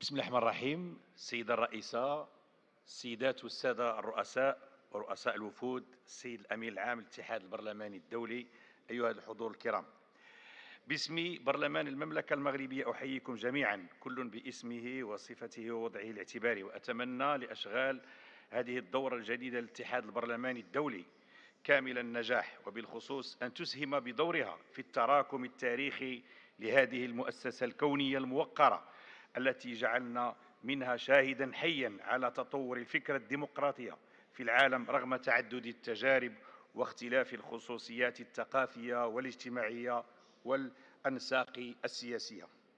لا شك أن حوارنا اليوم حول موضوع العلم والتكنولوجيا والابتكار من أجل مستقبل أكثر سلما وازدهارا، وتفكيرنا الجماعي في مستقبل أكثر سلما ورفاهية، إنما يندرجان في مسار انشغال البرلمانيين بالقضايا الحيوية الراهنة ذات الصلة بالمشروع الديمقراطي. ولعل استعادتنا لمواضيع الدورات السابقة ونقاشاتنا حولها يبرز مدى التراكم النوعي على مستوى إنتاج الأفكار ومراكمة الرؤى والقيم الجديدة التي من شأنها بناء مستقبل إنساني يستجيب لتطلعات البشرية. لن نختلف حول قيم العلم والتقنيات الحديثة في تطور البشرية وتسارع إيقاع حياتنا، وفي الاستجابة لحاجيات الإنسان ومتطلباته الملحة في الاستقرار والعيش الكريم. لقد بات من المتعذر اليوم أن نتخيل حياتنا المعاصرة بدون مكاسب العلوم والتكنولوجيات. في المملكة المغربية وبتوجيهات من جلالة الملك محمد الثالث حفظه الله يحظى هذا المجال بعناية خاصة، وهناك قطاع حكومي خاص بالانتقال الرقمي، بالإضافة إلى المركز الدولي الذي يعنى بالذكاء الاصطناعي. صحيح أن المعرفة العلمية أتاحت للإنسانية إمكانيات تطور تكنولوجي هائل سيطرت بها على مشكلاتها المختلفة وساعدتها على اتخاذ القرارات العقلانية المنظمة والمؤسسة على المعطيات العلمية الدقيقة، ولكن الفجوة العلمية والتكنولوجيا ما زالت تلقي بثقلها على البلدان الأقل نمواً. هناك وثبات كبرى في الأبحاث العلمية لا تصل منجزاتها ونتائجها إلى جميع مناطق العالم. إن التقدم الهائل في مجال الذكاء الاصطناعي والروبوتات والتقنيات الحيوية والتعلمات الآلية والإنترنت لم يصل حتى الآن إلى مختلف الشعوب، فبينما تحلق بلدان في النجوم ما زالت بلدان أخرى لم تصلها بالملموس فوائد التقدم العلمي والتكنولوجي. السيدة الرئيسة، حضرات السيدات والسادة، عندما نفكر في أهداف التنمية المستدامة والخطة الأممية عام 2030 علينا أن نفكر أيضا في المخاطر التي نتجت أو ستنتج لاحقا عن هذه الفوارق الماثلة اليوم أمام أعيننا جميعا، وفي أن بلدانا عديدة لم تتمكن من تحقيق هذه الخطة الأممية ولن تكون في الموعد، وهو ما يتطلب من المجتمع الدولي المبادرة إلى تصحيح الاختلالات وتوفير الحد الأدنى من التأهيل والتدريب اللازم لكي يتاح لجميع البلدان الانتفاع من المنجز العلمي والتكنولوجي، وكذا إيجاد الصيغ الملائمة لتفادي هجرة العقول والمهارات من بلدانها ذات الحاجة. بالموازاة مع ذلك نعيش أقصى درجات الهيجان العلمي سواء على مستوى الصناعات التي تهدد السلم والأمن والاستقرار أو على مستوى المفارقات وانعدام الضوابط الأخلاقية، خاصة في مجال تداول المعطيات الزائفة والمضللة عبر وسائل التواصل الاجتماعي، والاستهتار بالقيم الدينية والأعراف الثقافية في عدد من الأبحاث والإنجازات العلمية المختبرية التي ينعدم فيها الحد الأدنى مما نسميه بالأخلاق العلمية bioethics. ويكفي أن نتأمل أنواعا من المخاطر التي باتت تهدد الحياة فوق الأرض. إننا جميعا مدركون لفضائل ومزايا العلم والمكاسب التكنولوجيا، ولسنا هنا في مؤتمر علمي أو فكري يتبادل فيه الرأي العلماء وأهل الفكر، وإنما نحن هنا في مؤتمر لفاعلين سياسيين في الحقل البرلماني العالمي وممثلين لبلداننا وشعوبنا وقاراتنا وثقافاتنا وعقائدنا المختلفة. فحبذا لو نغتنم فرصة هذا الحوار الجماعي المفتوح حول قضايا العلم والتكنولوجيا في عالمنا الراهن لنفكر في الخروج بنداء عالمي جديد يعبر عن قلقنا بخصوص ضرورة تحصين البشرية من مخاطر الاستعمالات القاتل للعلوم والتكنولوجيات. علينا أن نستصرخ الضمير العالمي بهذا الخصوص وأن نجمع على كلمة واحدة، وذلك بالتنبيه إلى مختلف هذه المخاطر. ينبغي أن يصدر عن حوارنا هذا أثر يعكس مدى الحاجة إلى الحرص والحذر والقلق على المستقبلين الإنساني وعلى كوكب الأرض، وأن نعمم نداء جديدا يعبر عن إرادة الدورة 149 في الحاجة إلى المزيد من استثمار العلم والتكنولوجيا. في الأخير كمنتظم وفاعلين برلمانيين دورنا هو التنبيه والتعبئة والتواصل مع الحكومات والمنظمات المعنية والأوساط العلمية في أفق تعميم وترسيخ ثقافة علمية بروح إنسانية وأخلاقية. ولنا في مواثيق ووثائق الأمم المتحدة وفي أدبيات الاتحاد البرلماني الدولي ما يمكن أن نسترشد به فضلا عن أرصدتنا من الأفكار والتجارب الحضارية والثقافية. شكرا والسلام عليكم. Muito obrigada. Tem agora a palavra o Sr. Osh, do Camboja, e a seguir terá a palavra a Sra. Cuesta, do Equador.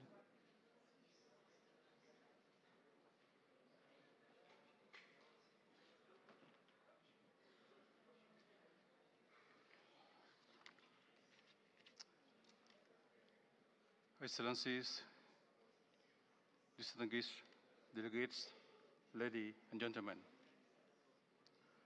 The 449th Assembly convened at a critical juncture following the recent gathering of the world leaders at the summit of the future in New York last September. We would like to take the opportunity to express our gratitude to the IPU President, Her Excellency Dr. Tulia Axon, and Secretary General, Excellency Martin Changkun, for the outstanding representation of the IPU at the above-said summit. There is a lot of hope placed in the outcome of this event, especially when it comes to the reforming of the United Nations and its key body, most notably the UN Security Council. The challenges we face today, such as artificial intelligence, climate change, global warming, and even space exploration and arms races, require innovative and collective solutions. The world community is looking to forums like this for more effective and responsive leadership. Excellences, Mesdames et Messieurs les délégués, l'adoption de la nouvelle charte sur l'éthique et de la science et de la technologie, une initiative du groupe de travail du UIP sur la science et la technologie, est un signe distinctif de notre engagement en faveur d'une innovation responsable au bénéfice de l'humanité tout entière. Cette charte, qui sera officiellement adoptée lors de cette 149e Assemblée du UIP, vise à établir un cadre réglementaire complet fondé sur des principes éthiques.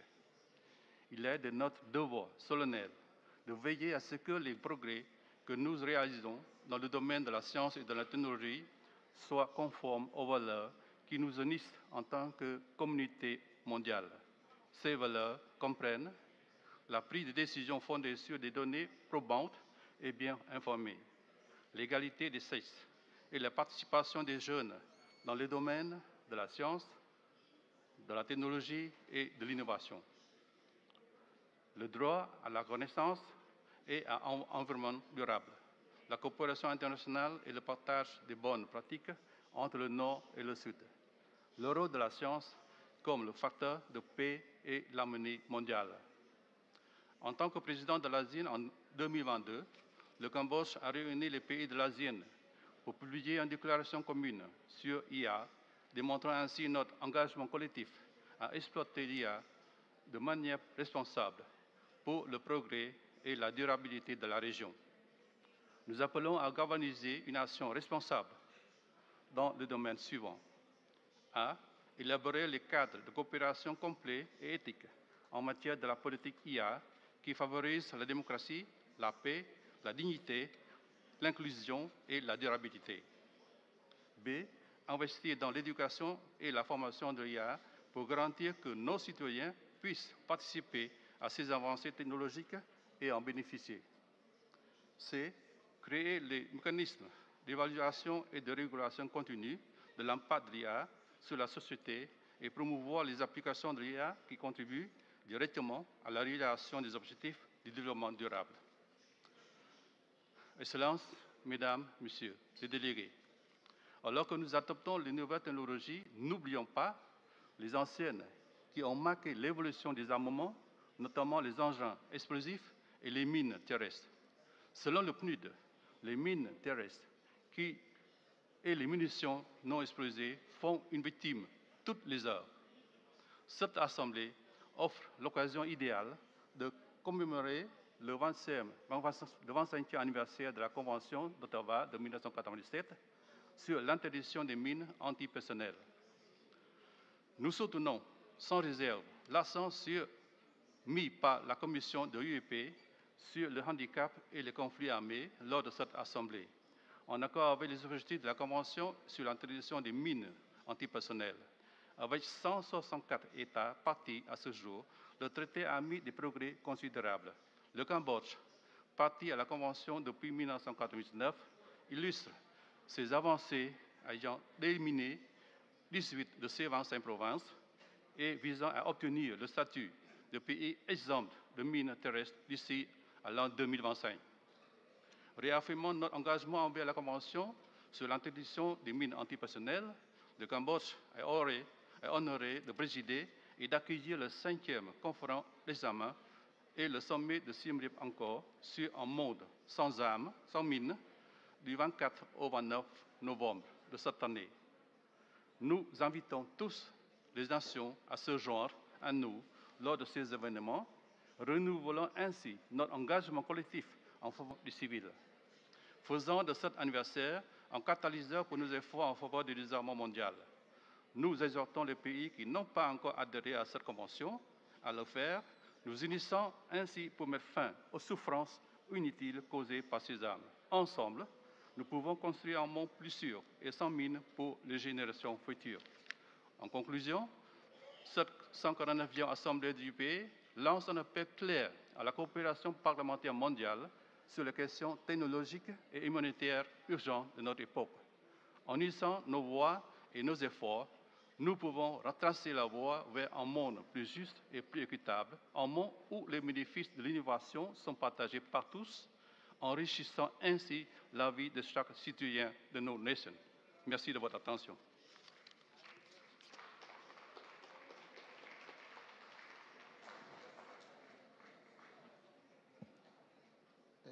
Good morning. Now we'll invite parlamentaria debatiendo sobre un tema que sin duda aportará al futuro de nuestras sociedades. En un mundo que enfrenta desafíos sin precedentes, el cambio climático, la guerra, el genocidio, la violencia y la desigualdad, es imperativo que los parlamentos lideremos soluciones sostenibles para la paz y las relaciones equitativas en nuestros pueblos y entre los pueblos, e incidamos en acciones que mejoren de manera concreta la calidad de vida de nuestros mandantes, de nuestros ciudadanos, con y por ellos. En Ecuador enfrentamos graves crisis multidimensionales de seguridad, energética, migratoria, de educación, de trabajo, de relaciones internacionales e incluso moral. En 2016 éramos uno de los países más seguros de América Latina. La tasa de homicidio era 5.83 por cada 100.000 habitantes. Ahora tenemos una tasa de homicidio de 47 asesinatos por cada 100.000 habitantes. El 9 de enero de este año, el presidente Noboa declaró un estado de excepción debido al aumento del crimen organizado. Sin embargo, organizaciones de derechos humanos criticaron la medida por ser apresurada y advirtieron que podría incrementar la violencia. En mayo, Human Rights Watch denunció abusos graves por parte de las fuerzas del orden, lo que ha agravado la crisis de derechos humanos en el país. En los últimos 3 años, cerca de 2.000 niños han sido asesinados en el Ecuador. La violencia mata diariamente a nuestros niños y les roba sus sueños. Pero la violencia social no es el único flagelo presente. La desnutrición crónica es otro problema sin resolver. En mi país, 1 de cada 5 niños menores de 5 años sufre desnutrición crónica. En el ciclo escolar actual, cerca de 200.000 niños de entre 5 y 17 años abandonaron el sistema educativo. Muchos víctimas de todo tipo de violencia y más de 230.000 están en situación de trabajo infantil. Mientras estamos aquí reunidos, en Ecuador, cerca de 5 millones de personas viven en pobreza con menos de $3 al día. Y cerca de 3 millones de personas sobreviven en pobreza extrema con menos de $1.60 al día. Hoy, 7 de cada 10 ecuatorianos desean migrar, con la idea de escapar de la violencia, el desempleo y la desesperanza. Miles llegan a México para cruzar la frontera con Estados Unidos y cientos han desaparecido intentando cruzar esa frontera. Y lo que más nos aflige, en los últimos 9 años, 9.000 niños ecuatorianos han migrado a Estados Unidos solos. ¿Se imaginan alguno de nuestros hijos migrando, cruzando fronteras? Por otra parte, en la década del 2007 al 2017, un concierto internacional promoviendo la solución pacífica de controversias. Un ejemplo de ello fue su calidad de garante en las conversaciones de paz entre el gobierno colombiano y el Ejército de Liberación Nacional. Hoy somos demandados ante la Corte Internacional de Justicia por invadir la Embajada de México en Quito el 5 de abril de este año, agredir a sus funcionarios y detener arbitraria e ilegalmente al ex vicepresidente de la República, Jorge Glass, quien se encontraba protegido por la figura de asilo diplomático y a quien le correspondía contar con un salvoconducto que le permita trasladarse al hermano país de México, conforme lo señalan la Convención de Viena sobre Relaciones Diplomáticas y la Convención de Caracas sobre Asilo Diplomático. El ex vicepresidente Glass lleva más de 6 meses recluido en una cárcel de máxima seguridad bajo condiciones infrahumanas, con su salud gravemente deteriorada, conforme lo registran diversos informes médicos y visitas de la Defensoría del Pueblo de Ecuador, y ha sido observado por la Comisión Interamericana de Derechos Humanos, el Grupo de Trabajo sobre Detención Arbitraria del Consejo de Derechos Humanos de la ONU y el relator sobre la independencia de abogados y magistrados de Naciones Unidas. Sin duda, enfrentar la violencia y el crimen organizado en medio de un Estado debilitado requiere un esfuerzo enorme y un enfoque integral, que incluye medidas económicas, sociales y tecnológicas. La inteligencia artificial es una herramienta para mejorar la seguridad pública, promover el desarrollo y la inclusión social. Y también se requiere voluntad política y asignación y ejecución presupuestaria. Como parlamentarios tenemos la responsabilidad de legislar para que la ciencia y la tecnología se usen de manera ética y justa. En Ecuador, la regulación de la inteligencia artificial es reciente, con 3 proyectos de ley presentados en 2024, que están en trámite y cuyo objetivo es contribuir a la seguridad, el desarrollo y la inclusión social. Es en este contexto de crisis que debemos aprovechar las herramientas que nos ofrece la tecnología. La inteligencia artificial puede ayudar a mejorar la seguridad, prever actividades criminales y garantizar la transparencia en un sistema financiero plagado de narcotráfico y lavado de activos. Ecuador requiere un giro hacia la democracia sustancial, donde la gestión política, la ciencia y la innovación pongan nuevamente al centro el ser humano. Muchas gracias, presidente. Muchas gracias, señora Cuesta. Now we will invite Mr. Wawero from Kenya.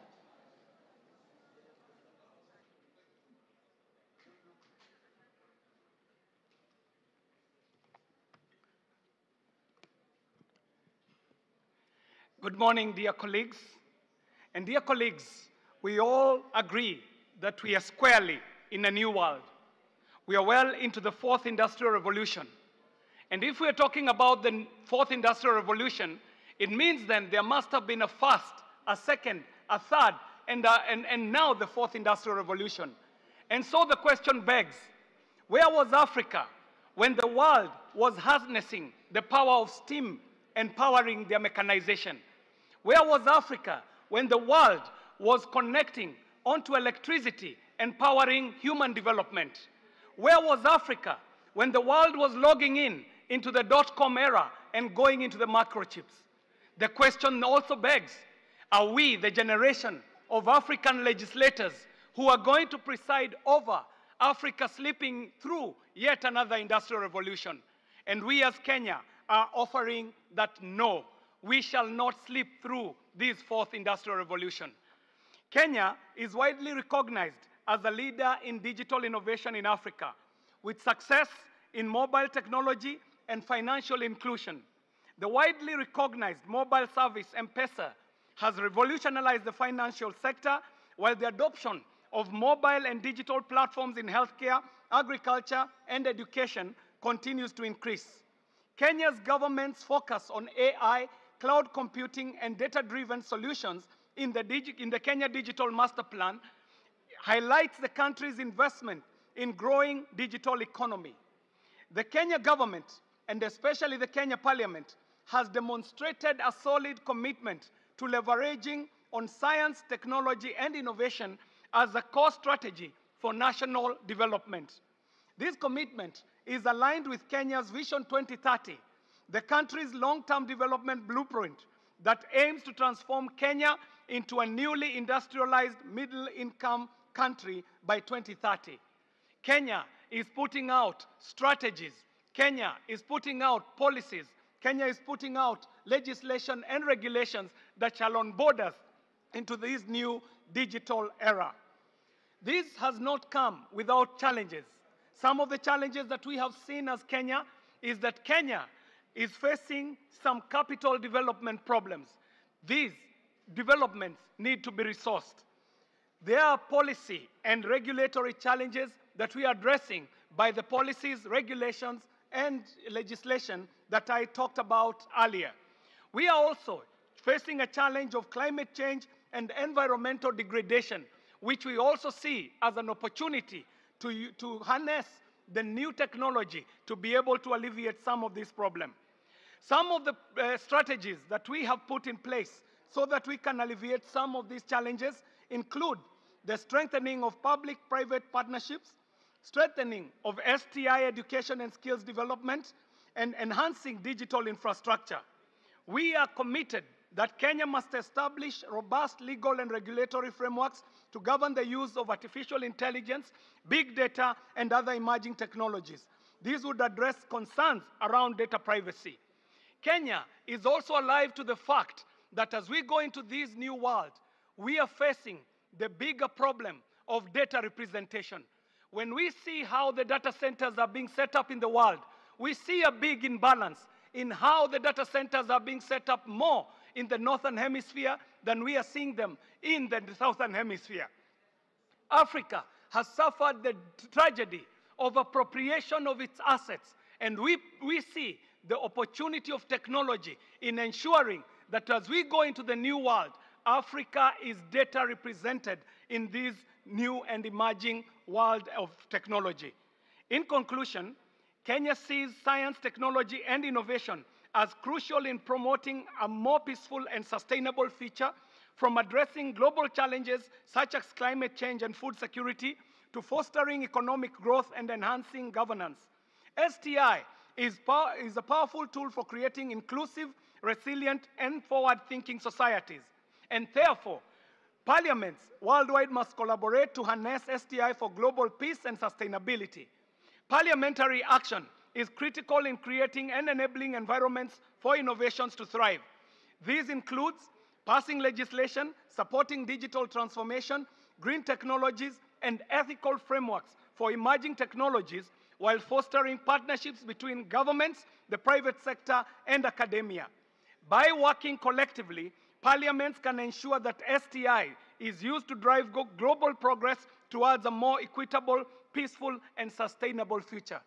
It is in Kenya that the oldest bones of the humankind have been found, and Kenya is the cradle of humankind. And we see Kenya as a contender to be the cradle for digital transformation in Africa and for the world. We pray that this is the IPU that is discussing how we can harness STI for the future. We pray that you shall support Africa to not slip through another industrial revolution. Finally, I would like to invite everyone to Kenya to set up their data centers, because it is in Kenya where you can find green energy, geothermal energy, solar power, and wind power, and that would be our way of putting this world squarely into the fourth industrial revolution for human progress and for peace in this world. I thank you. My name is John K.J. Kiarie, and in the Kenya Parliament, I chair the Committee for Communication, Information, and Innovation. I thank you.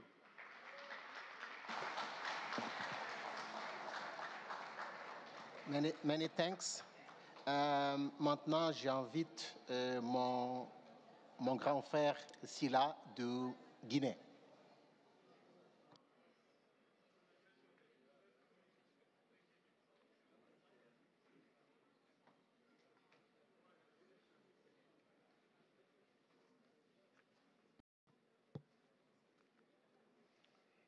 Bismillahirrahmanirrahim. Alhamdulillahi Rabbil Alamin. Monsieur le Président de séance, honorables et distingués participants, en tant que représentant d'un pays en transition politique,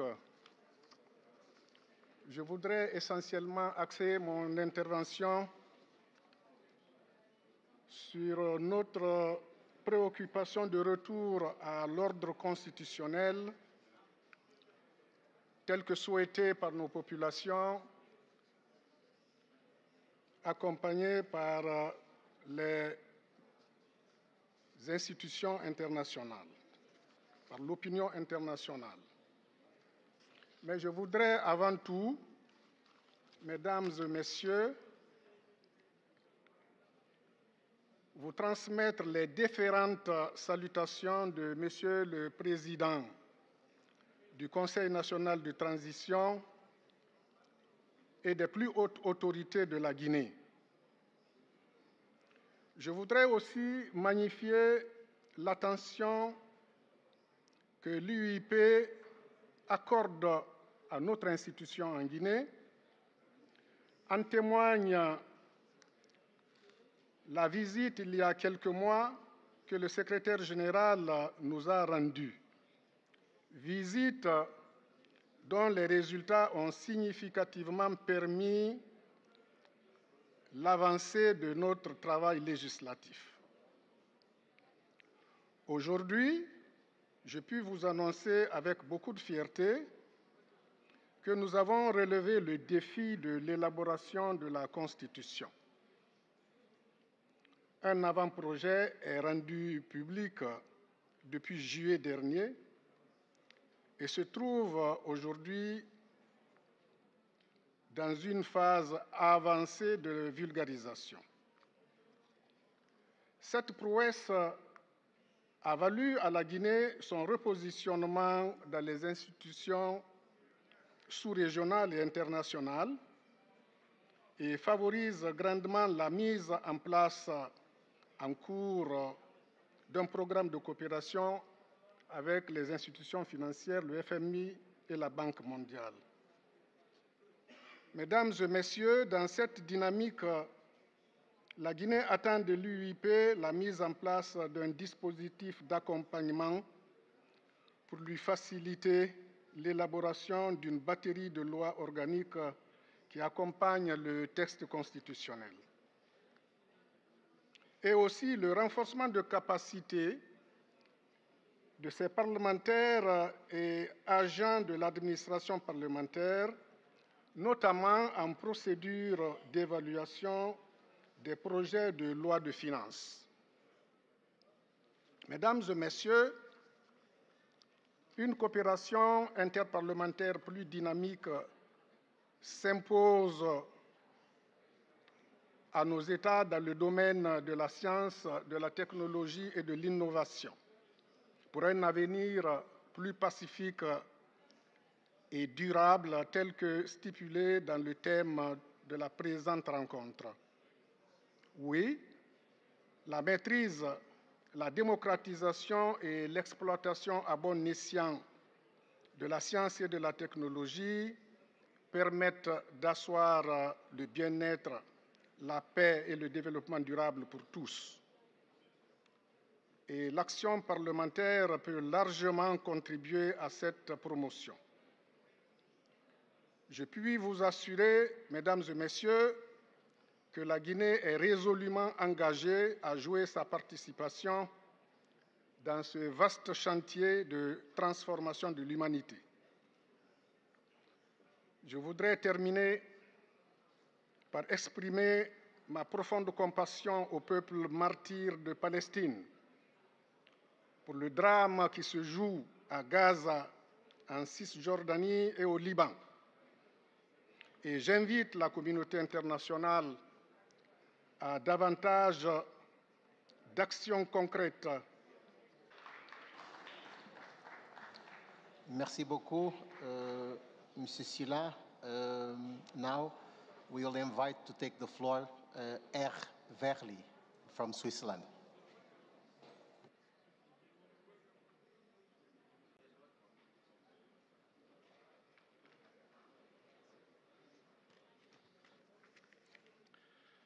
Merci, Monsieur le Président de séance, Mesdames et Messieurs les présidentes et présidents de Parlement, Mesdames et Messieurs les parlementaires, chers et chers collègues, Mesdames et Messieurs. Au nom de la délégation suisse à l'Union interparlementaire, je tiens tout d'abord à remercier toutes les personnes qui se sont impliquées dans la bonne organisation de cette 149e session et vous dire tout le plaisir que nous avons de vous avoir une fois de plus en Suisse, ici à Genève. Genève, symbole de la coopération internationale et du dialogue en faveur d'un monde politique, pacifique et durable. Nous saluons le thème retenu pour notre session, exploiter la science, la technologie et l'innovation pour un avenir plus pacifique et durable. La science, la technologie et l'innovation sont en effet des leviers essentiels pour un avenir durable. La Suisse, reconnue mondialement pour son expertise en innovation, a fait justement de l'innovation un pilier de sa politique de développement. Grâce à nos centres de recherche, tels que les écoles polytechniques de Lausanne et de Zurich, et de nos universités, nous travaillons pour que la technologie améliore la vie de chacun, tout en respectant les droits humains. Un exemple récent est le Swiss National AI Institute, un projet ambitieux visant à positionner la Suisse en tant que leader mondial de l'intelligence artificielle, avec un accent particulier sur l'éthique et la transparence. En matière d'intelligence artificielle, nous reconnaissons les défis posés, notamment en matière de protection des données et de régulation. Toutefois, nous croyons fermement que ces technologies, lorsqu'elles sont encadrées, sont des vecteurs de progrès.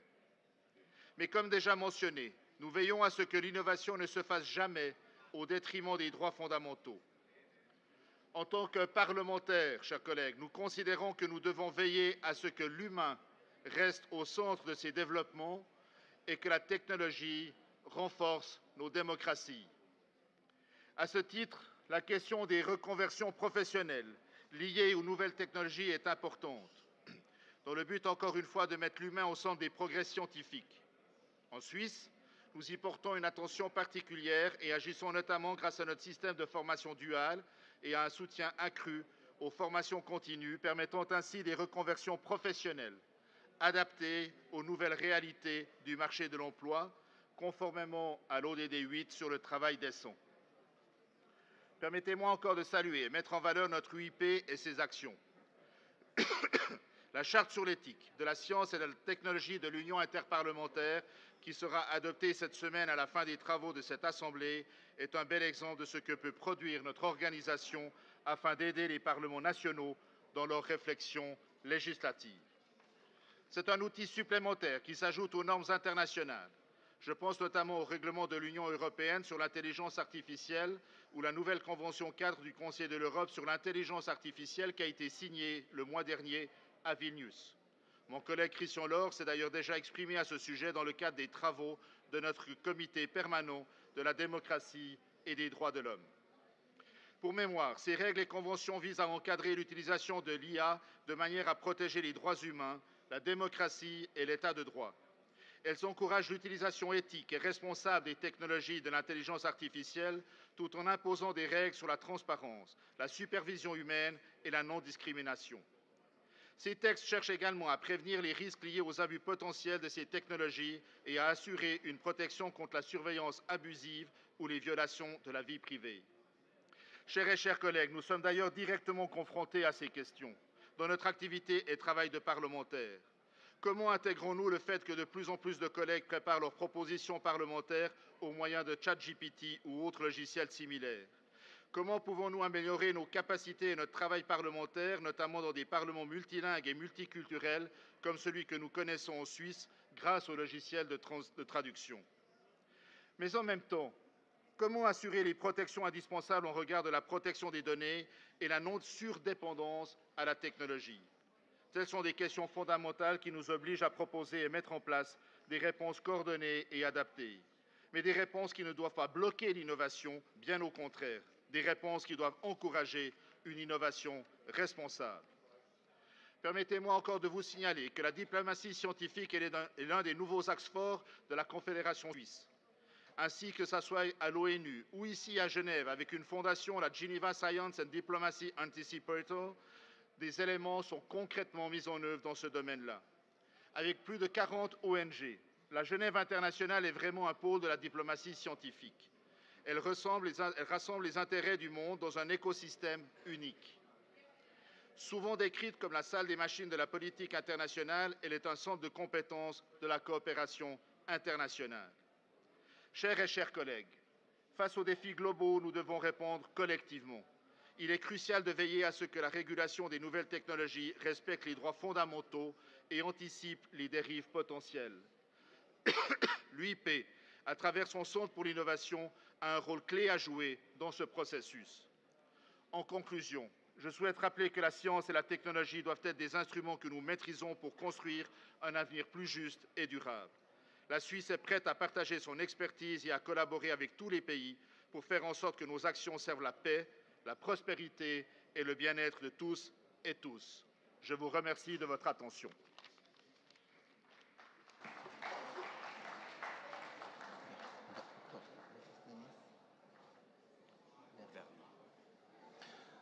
Dankeschön, Herr Verli.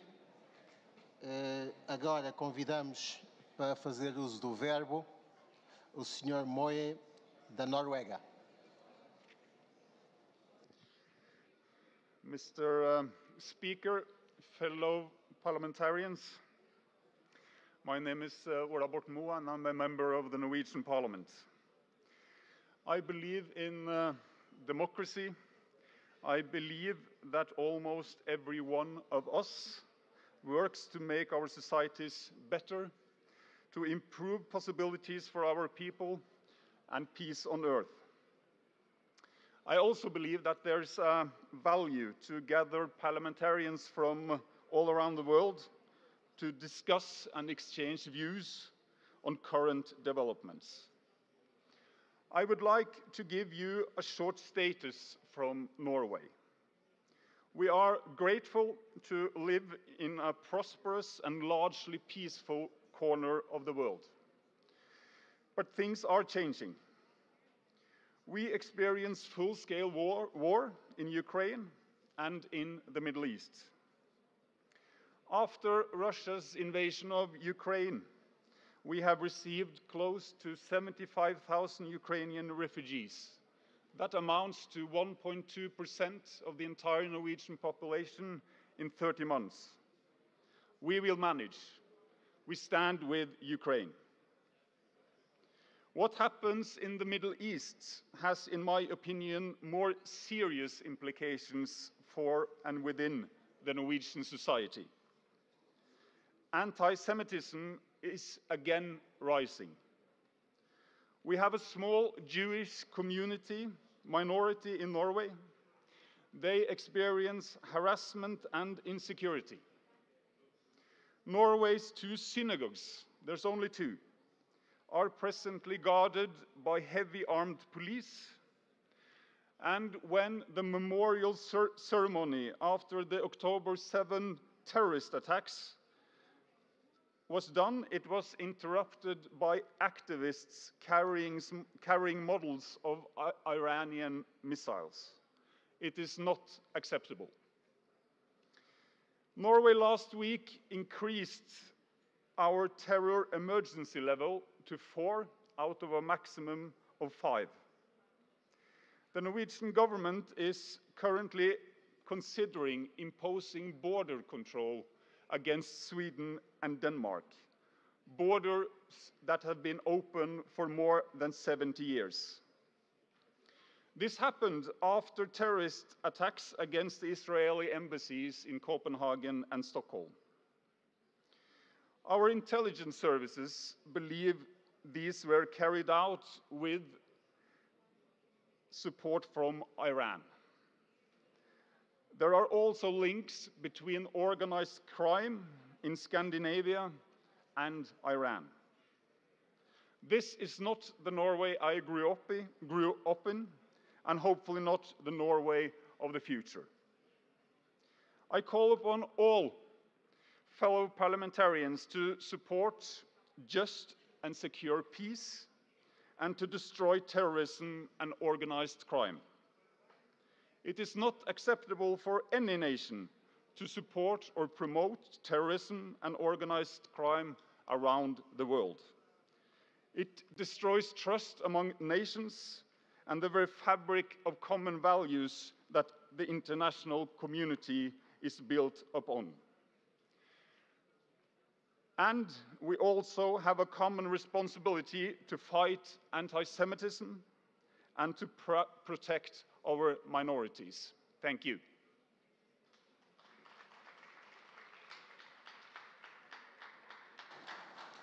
Obrigado, Sr. Moy. Agora convidamos o Sr. Grifoy, da Bélgica.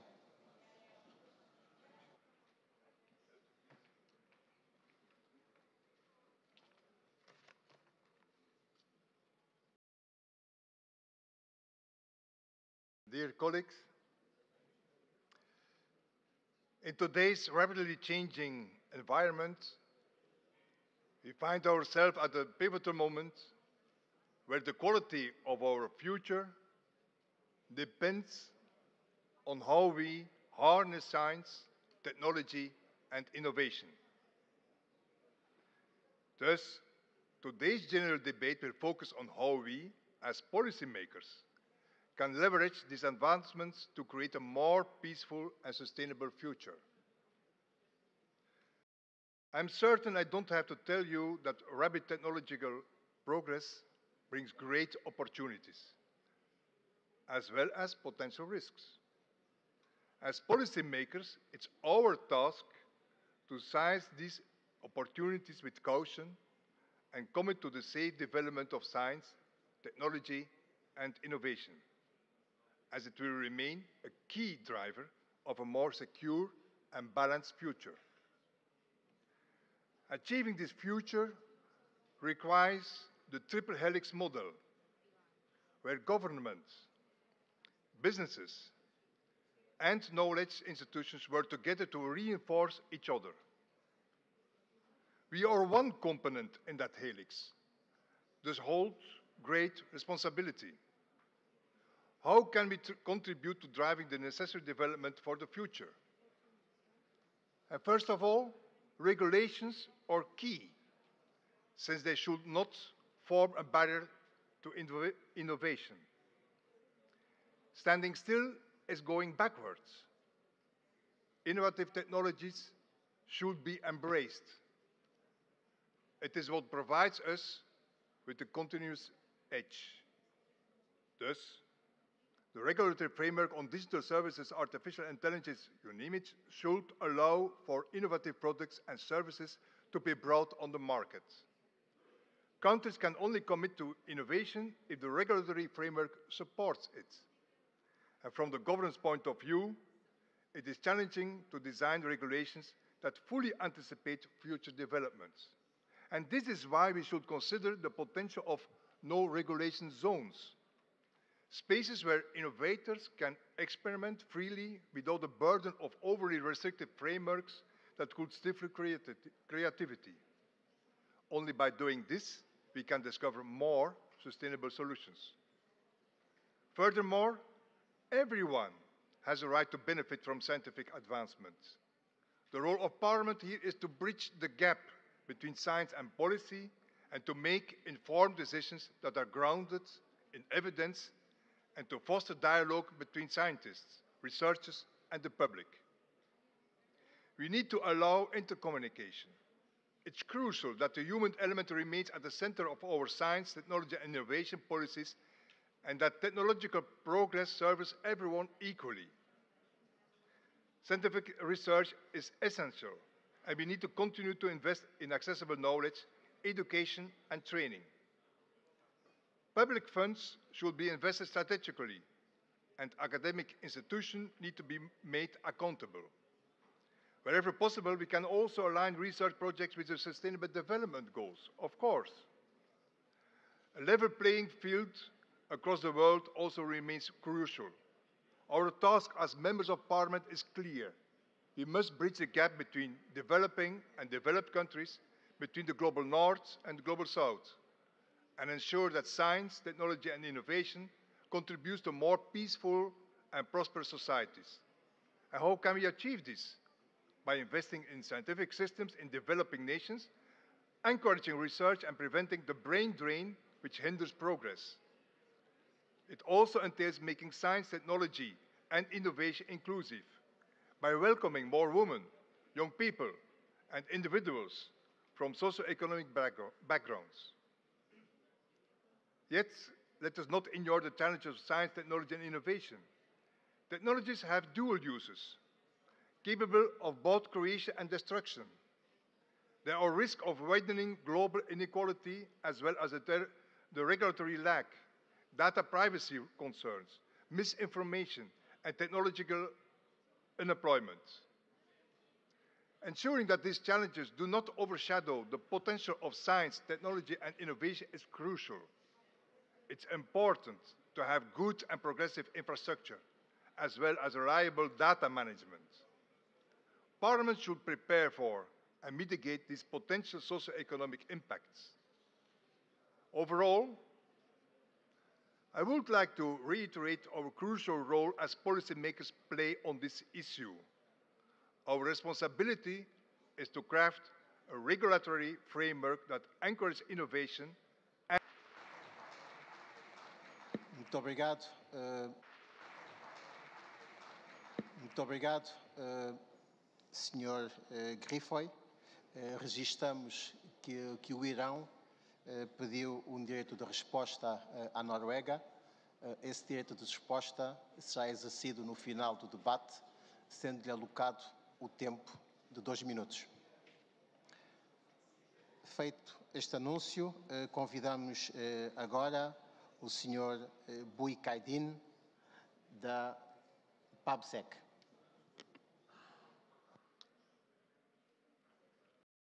Madame la Présidente, Monsieur le Président de séance, Mesdames et Messieurs les Présidents d'Assemblée, Mesdames et Messieurs, chers et chers collègues parlementaires, en préalable aux observations que je vais vous présenter à propos de la thématique de notre 149e Assemblée, permettez-moi de livrer ici quelques informations concernant le cadre stratégique 2023-2030 de l'Assemblée parlementaire de la francophonie. Celui-ci se concentre délibérément sur les métiers parlementaires élémentaires propres aux représentants légitimes des peuples. Après plus d'un an, ce cadre stratégique est d'ores et déjà pleinement opérationnel, en particulier s'agissant des deux axes prioritaires, le déploiement de la diplomatie parlementaire francophone et l'amélioration des services juridiques rendus à ces mêmes parlements. Dans le cadre de sa nouvelle diplomatie parlementaire, l'APF accorde une attention particulière aux crises dans l'espace francophone. La diplomatie ne saurait être uniquement du ressort des pouvoirs exécutifs et des organisations internationales gouvernementales. Il convient de miser sur la spécificité des parlements pour compléter intelligemment la diplomatie classique. En tant que représentants des peuples, ils jouent en effet un rôle clé dans la facilitation des processus de paix grâce à leur connaissance des réalités locales et leur capacité à s'affranchir des antagonismes entre les États. En la matière, dans les pays qui ont connu un coup d'État, l'APF soutient l'adoption de calendriers de transition crédibles et raisonnables, avec le retour à un ordre démocratique en ligne de mire. Et puis, elle encourage les parlementaires des pays opposés par des litiges à se parler et à agir ensemble pour réinstaurer la concorde. Dans la région des Grands Lacs, par exemple, l'APF a engagé un processus de dialogue interparlementaire inédit entre les représentants de la République démocratique du Congo et de la République du Rwanda. Ce processus a abouti en juillet dernier à l'adoption d'une résolution à l'unanimité des membres de notre organisation. Une mission de haut niveau devrait se rendre prochainement dans les différentes capitales régionales pour apporter une contribution parlementaire francophone à la résolution attendue de ce conflit. L'APF a aussi, cet été, adopté une révision des mécanismes de vigilance démocratique pour mieux accompagner les transitions politiques. Elle ne suspend plus automatiquement les parlements non élus, et ce, à 4 conditions. Absence de violence politique, consensus autour de la transition entre les forces politiques et au sein de la société civile, agenda crédible de retour à la démocratie et enfin attachement envers les valeurs de la francophonie. Il s'agit non plus de condamner doctement au risque d'aller jusqu'à la rupture, mais d'inciter par le biais de la médiation à des processus de dialogue pragmatiques et progressifs. L'APF défend une approche holistique qui s'attaque non pas seulement aux conséquences, mais aux racines des problèmes, en intégrant les aspects sécuritaires, économiques, sociaux et politiques. La communauté parlementaire francophone s'est toujours investie en faveur de la solidarité et de la coopération interparlementaire, en partageant des ressources technico-juridiques afin d'aider nos parlements à légiférer. C'est dans cet esprit que l'APF a conçu un nouvel outil, les corpus législatifs. Sur un sujet donné, elle fournit désormais à ses sections un dossier rassemblant des analyses politiques, juridiques et techniques, ainsi que des exemples de textes de loi déjà en vigueur dans l'espace francophone, voire au-delà s'ils s'avèrent utiles. Ces ressources sont accompagnées d'une proposition de méthode en vue de les transposer en droit interne dans les pays désireux, eux aussi, de légiférer selon leurs besoins et bien sûr leurs spécificités. Le premier corpus législatif que nous avons finalisé porte sur la mise en œuvre de l'accord de Paris sur le climat. Nous sommes en train de le déployer à travers des séminaires sous-régionaux de renforcement des capacités parlementaires dans le but d'inciter chacune de nos assemblées adhérentes à adopter une loi ad hoc créant un cadre juridique favorable à l'atténuation, à l'adaptation et au financement des politiques climatiques. 2 autres corpus sont en cours d'élaboration, l'un sur le statut de la protection des lanceurs d'alerte, l'autre sur la budgétisation sensible au genre. D'autres encore sont en projet, par exemple sur l'éradication des déchets plastiques, la lutte contre les faux médicaments ou encore les associations à but non lucratif. J'en viens maintenant au thème de la présente assemblée de l'UIP, exploiter la science, la technologie et l'innovation pour un avenir plus pacifique et durable. Les relations entre conseils scientifiques et décisions politiques ont pris toute leur acuité lors de la crise sanitaire. Nos différentes institutions parlementaires ont alors fait appel à l'expertise scientifique pour éclairer sur la dimension de la pandémie, les risques systémiques encourus par la communauté et les mesures de santé publique à prendre en urgence. Les enjeux sont particulièrement importants dans une multitude de champs. Je n'en citerai ici que 4. Les technologies de l'information et de la communication avec les questions de désinformation et de l'intelligence artificielle, la santé publique avec de nombreux sujets comme celui de la biorésistance, l'environnement et le développement durable avec des enjeux vitaux pour l'avenir de l'humanité, et enfin, le vaste champ des sciences sociales pour être en mesure d'analyser avec clairvoyance les ressorts de la contestation de la démocratie parlementaire que nous pouvons d'ailleurs constater dans tous nos pays, et y compris au sein de la jeunesse.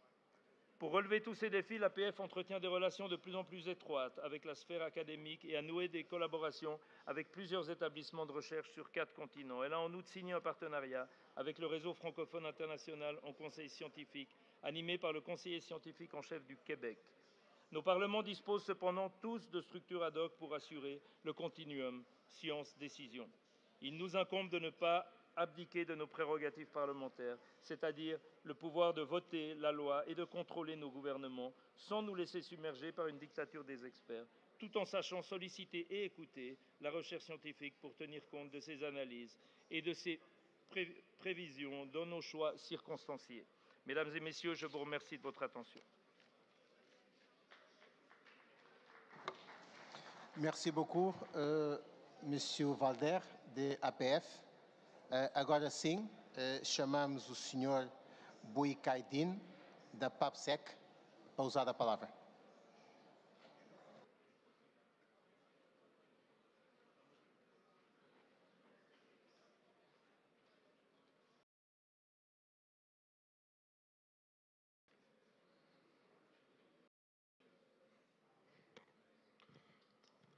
Sayın Başkan, Sayın Milletvekilleri, Sayın Genel Sekreter, değerli konuklar, ismim Yılmaz Büyükaydın, Türkiye'nin Karadeniz Bölgesi Milletvekiliyim.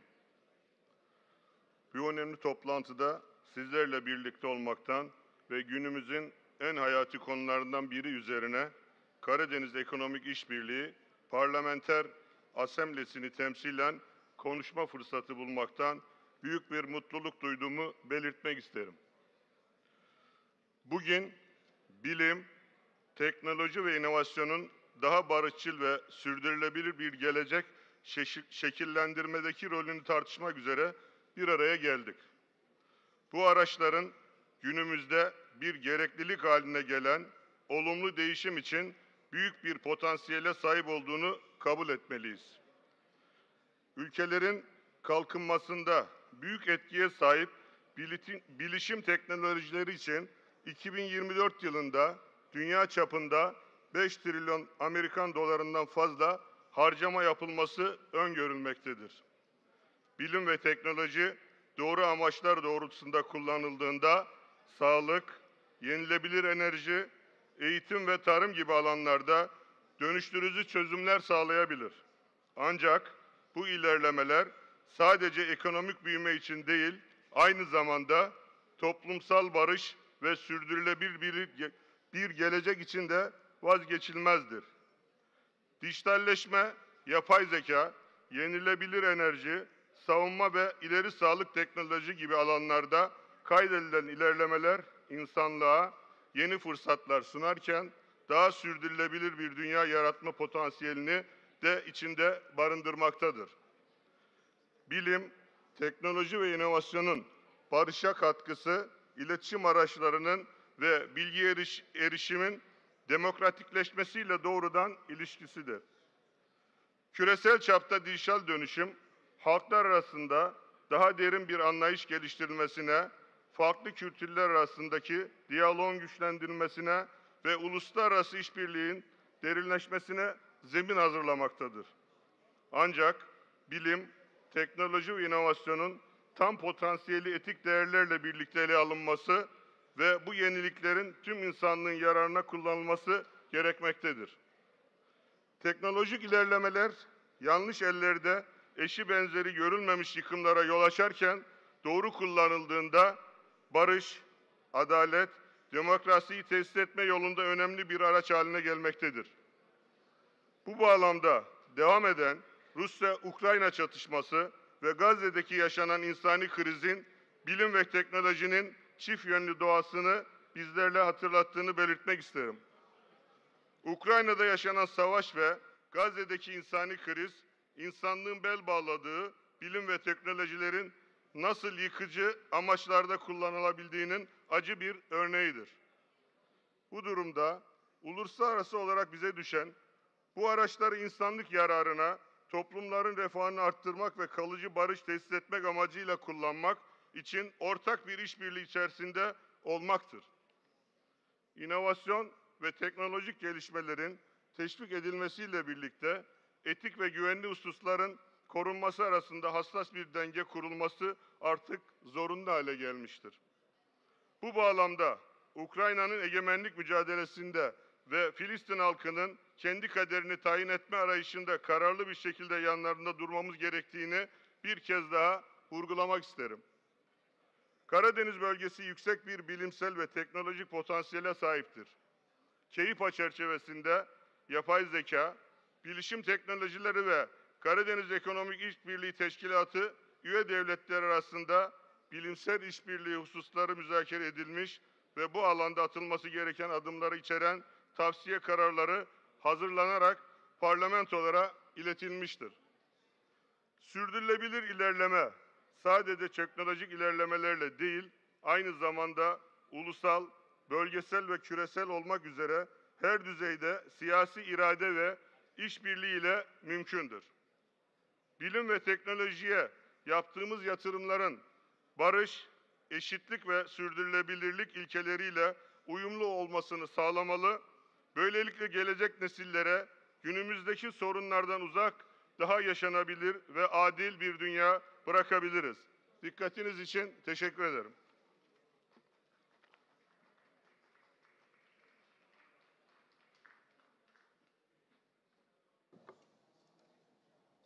Muito obrigado. Seguindo a ordem das intervenções, convido o Sr. Aie, do Myanmar, para utilizar e fazer uso da palavra.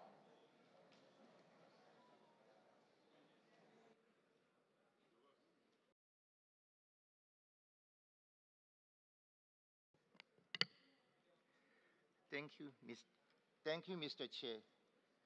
Excellencies, honorable members of Parliament, dear colleagues and friends, good morning. I am Dr. Wimya A, representative of CRPH Myanmar. It is a great honor to address you. This year's theme provides us with a solid platform to review how we can collaborate to achieve our goals. What we envision our future for our country is to have a long-lasting peace and development. Technology has been an integral part to fulfill our vision since the day one of our revolution. Using appropriate technology platforms, we, the committee representing Union Parliament, CRPH, the National Unity Government, NUG, and the resistant forces, including various ethnic nationalities, have been able to amplify our voices, strengthen our institutional development,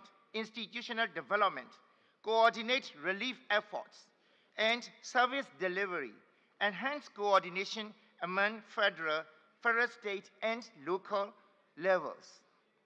The military coup in 2021 did not stop Myanmar-elected parliamentarians to represent their people and continued as a fully functioning e-parliament. Social media and other digital tools have been so useful in raising awareness about our works, fundraising for humanitarian aids, reporting military genders' human rights violations and abuses. While we utilize technology for peace, the military gender abuses it to consolidate their power and block internet usage to conceal their attacks and atrocities. Since the coup, at least 5,350 civilians have been killed by the military gender. They are killing about 100 civilians every month over the last 6 months. More than 3.3 million people are now displaced, and 18.6 million are in humanitarian need. Nearly 27,400 individuals have been arrested, and the number of arrests were mounting. So, since the military's mandatory force constriction in February 2024, making young people fleeing abroad as they did not want to attack their own people, civilians. It is very clear that the military junta has not demonstrated any positive signs to implement ASEAN's 5-point consensus effectively. The 35th ASEAN Coordinating Council meeting and ASEAN Foreign Ministers meeting on 8 October 2024 recommended to ensure the progress on the implementation of 5-point consensus in its entirety with the sole objective of restoring peace, stability, democracy through a Myanmar-led comprehensive political resolution. Junta's proposed election plan in 2025 without respecting the will of the people will not resolve the Myanmar's current crisis. You do need to stop, please. The junta is not legitimate to conduct the election. It lacks participation of key opposition groups. Mr. Maji, the NUG and its ally have proposed a comprehensive roadmap, and it prioritizes democracy, human rights, and national unity. Please, so finally, Mr. Maji, three requests. Your time is over. 3 requests. First one is please continue support. The 2 is not to support and Mr. give Maji, pressure on gender. 3 is to bring justice please. for our people. We look forward to working with you all. Thank you very much. Thank you, Mr. Maji.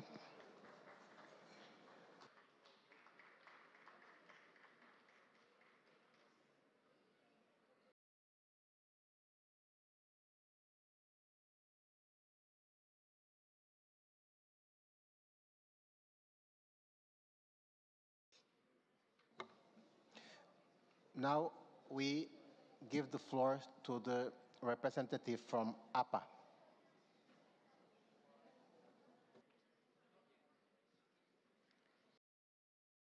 Assalamu alaikum wa rahmatullahi wa barakatuh. Bismillahir Rahmanir Rahim. Mr. Chairperson, distinguished delegates, dear colleagues. At the outset, let me express my sincere thanks to the IPU for placing science, technology, and innovation for general debate in the agenda of this assembly. As a matter of fact, let me refer to this very clear and shining fact that if use of science and technology is not associated with ethics, we will have recurrence of similar catastrophic tragedies we are currently witnessing in Gaza and Lebanon. The tragic situation we are experiencing in the region reminds me a Persian proverb that tends to imply placing the knife in the hands of the wrong card. Under these premises, I intend to infuse this implication that science and technology in our today's world is in the hand of the extremist factions that we are experiencing in similar way in the aftermath of the ongoing act of genocide and ethnic cleansing and mass killing of children in Gaza and Lebanon. Discussion on this highly important theme should not take distance from the very subject of the prime importance of the humanity that is genocide currently taking place in Gaza and Lebanon. We should remind ourselves of the catastrophic tragedies of the past 374 days as a mirror image of the war crimes with a death toll about 50,000 innocent people, mostly women and children, including thousands of others who are seriously wounded or whose bodies are still under the rubble of buildings bombarded by the apartheid regime of Israel before the very eyes of international community that has preferred to remain silent in the face of the widespread magnitude of such war crimes in the region. Is it not high time to say enough is enough? Don't you think that the ongoing escalation of tension and continued mass killing of women and children in an alarming prelude for drawing us to another world war? May I ask that the IPU, as the global organization of parliaments with its long-standing history of parliamentary diplomacy, with its crucial mandate to work for maintenance of peace and security will be able to do anything needed to put an end to this humanitarian crisis in the region. I thank you for your listening.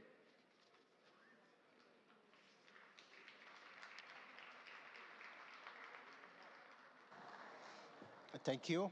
Now we give the floor to Mr. Ashu from PAM.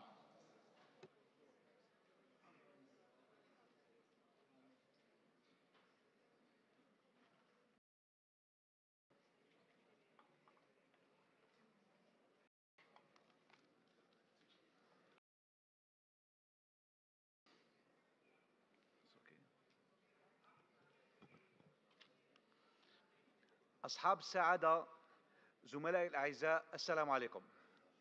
سعيد بمشاركتي في هذه الفعالية البرلمانية الدولية لتمثيل برلمان البحر الأبيض المتوسط.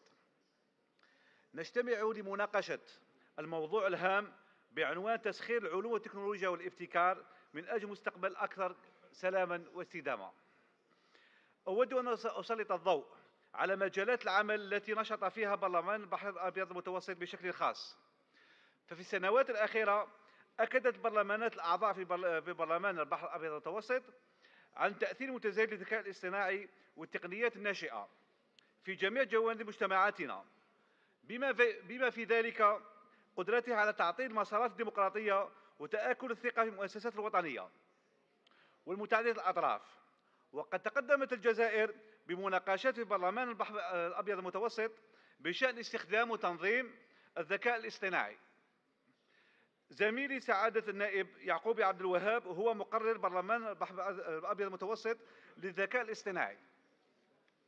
نعلم جيدا أن تأثير تهديدات السيبرالية يتجاوز الحدود الجغرافية، وبهذا التجسس السيبرالي والهجمات على الهياكل الأساسية والمؤسسات الحيوية إلى زعزعة استقرار النظم الديمقراطية وتقويض المبادئ والقيم الأساسية للديمقراطية.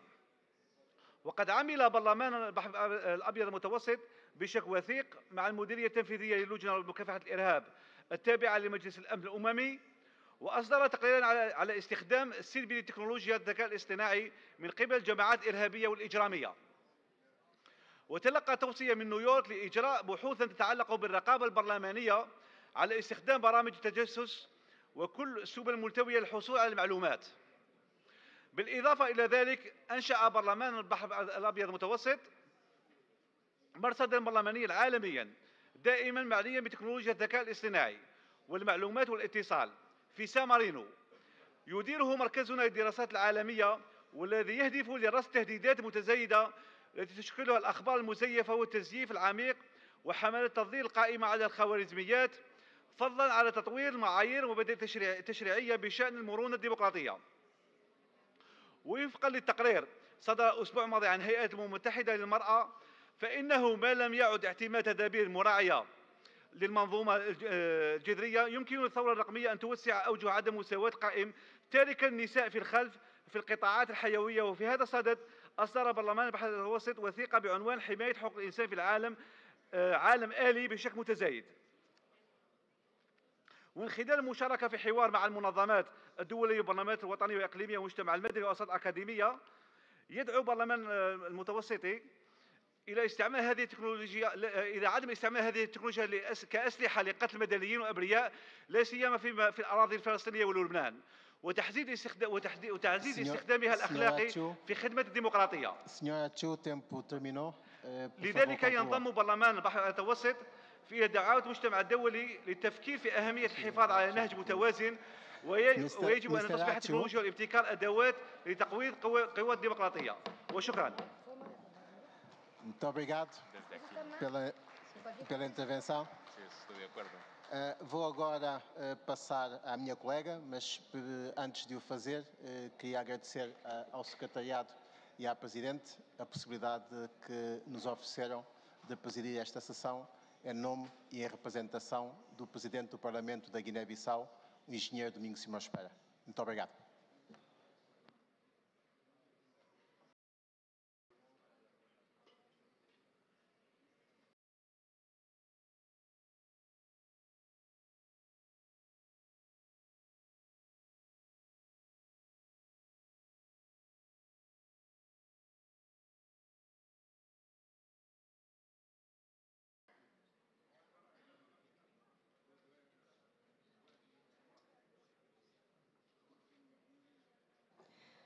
Señor Casaire de IDLO.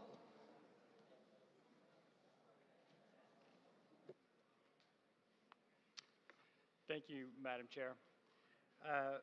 It is my pleasure to address you on behalf of the International Development Law Organization and to convey the greetings of our Director General, Jan Beagle, who regrets she cannot be with you today. IDLO is the only global intergovernmental organization devoted exclusively to promoting the rule of law to advance peace and sustainable development. At IDLO, we recognize the transformative potential of technology and innovation in shaping a more just, peaceful, and equitable world. Allow me to share 4 key insights from IDLO's experience. First, digital innovation can help make institutions more efficient, effective, and responsive to the needs of communities. Initiatives such as electronic case management and court information system, data platforms, and e-governance systems enable greater visibility into decision-making processes, ensure fairness, and hold institutions accountable. Fourth, technology can help foster advances in critical sectors like education and health, among others. However, while new technologies offer immense opportunities, they also present significant risks. The digital world remains largely unregulated.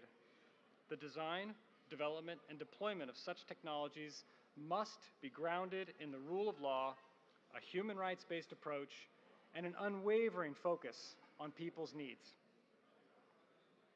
These technologies must empower justice seekers across gender, class, race, and community. To achieve this, clear legal policy frameworks are essential.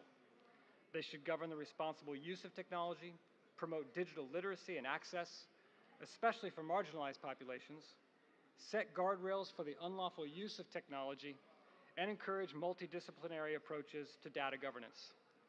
As representatives of the people, parliaments are uniquely positioned to harness technology for the benefit of all, while mitigating its risks. By working together, we can ensure that emerging technologies are used ethically and that fundamental rights are protected.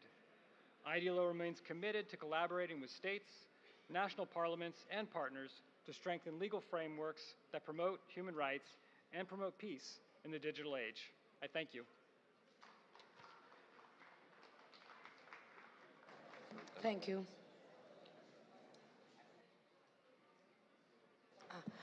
OMS.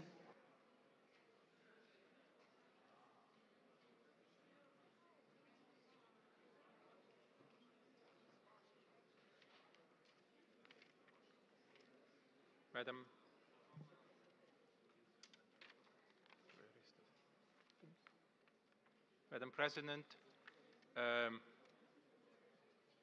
distinguished parliamentarians, WHO and the IPU have recently renewed our MOU to further deepen our collaboration. We as humanity face several extraordinary challenges. Progress towards the SDGs is off track. Conflicts, climate change, pandemics, antimicrobial resistance, growing inequity, misinformation, and many more. At the same time, we live in a scientific golden age, when what seemed impossible a few years ago is already now or will soon be a reality. COVID vaccines were developed in a year. We have vaccines for malaria and soon for TB, and for diseases which terrified our parents' generation like polio and smallpox. And I can give you other examples from other sectors as well. There are none of the great challenges of our time for which science cannot and must not contribute in helping us solve it.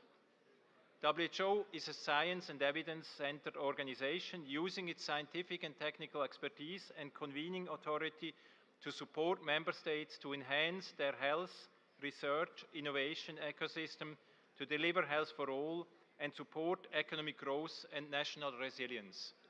But scientific advances are increasingly focused in a smaller number of countries, and in those countries in a smaller number of hands, and in many countries there is growing mistrust in evidence and science.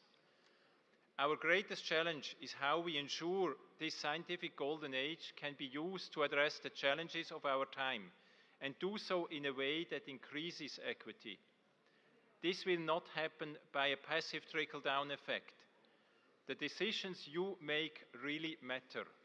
The future of our planet and of our humanity will depend on the choices we make. We have the privilege of influence. WHO stands ready to support your parliaments and the IPU to address these challenges.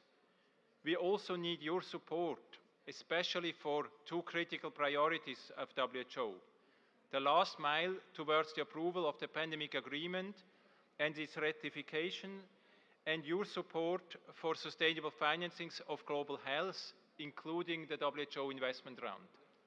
Thank you. Thank you. Mr. Stefanuta from Parlamento Europeo.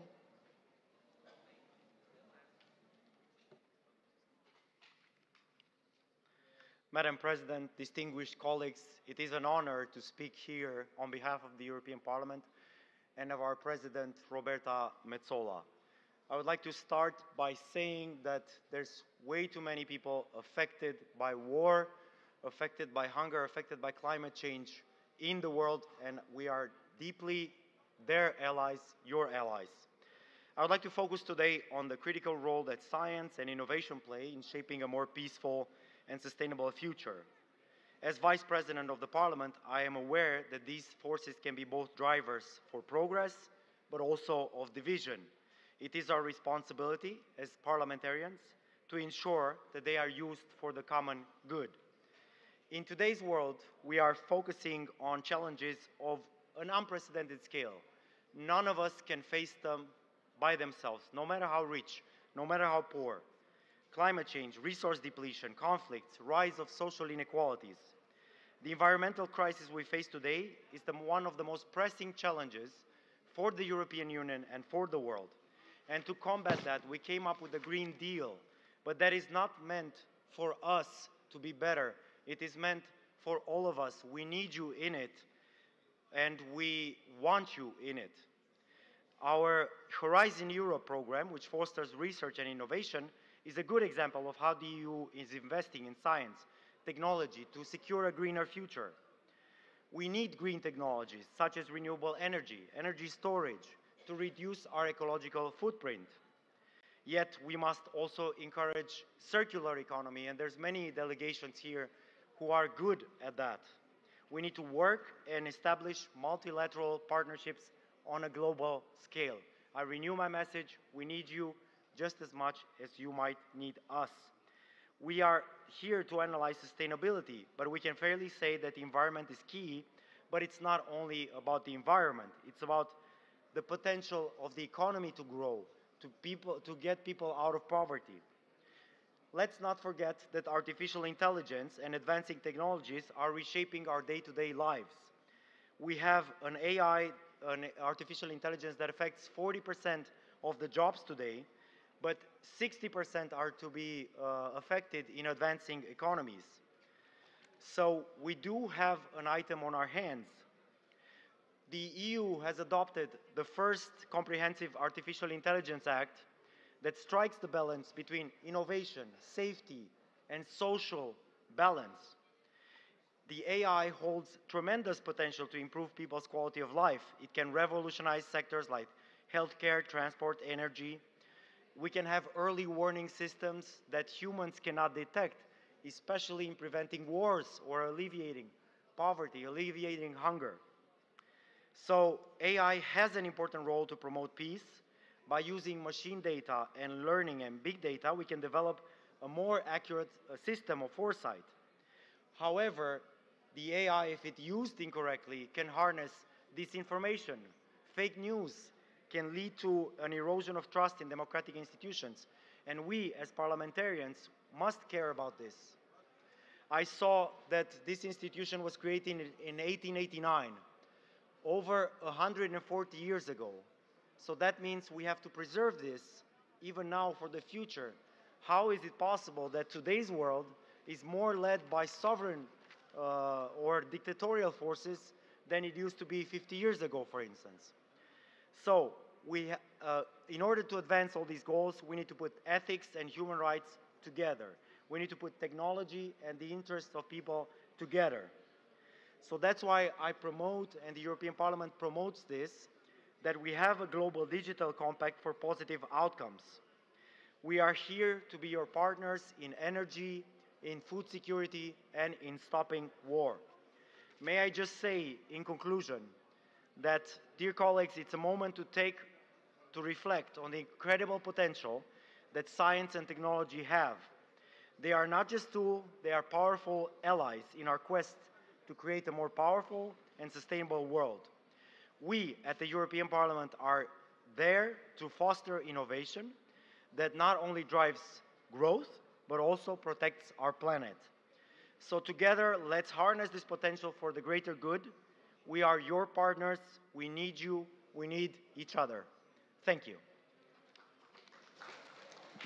Thank you. Mr. Colson for PM&CH.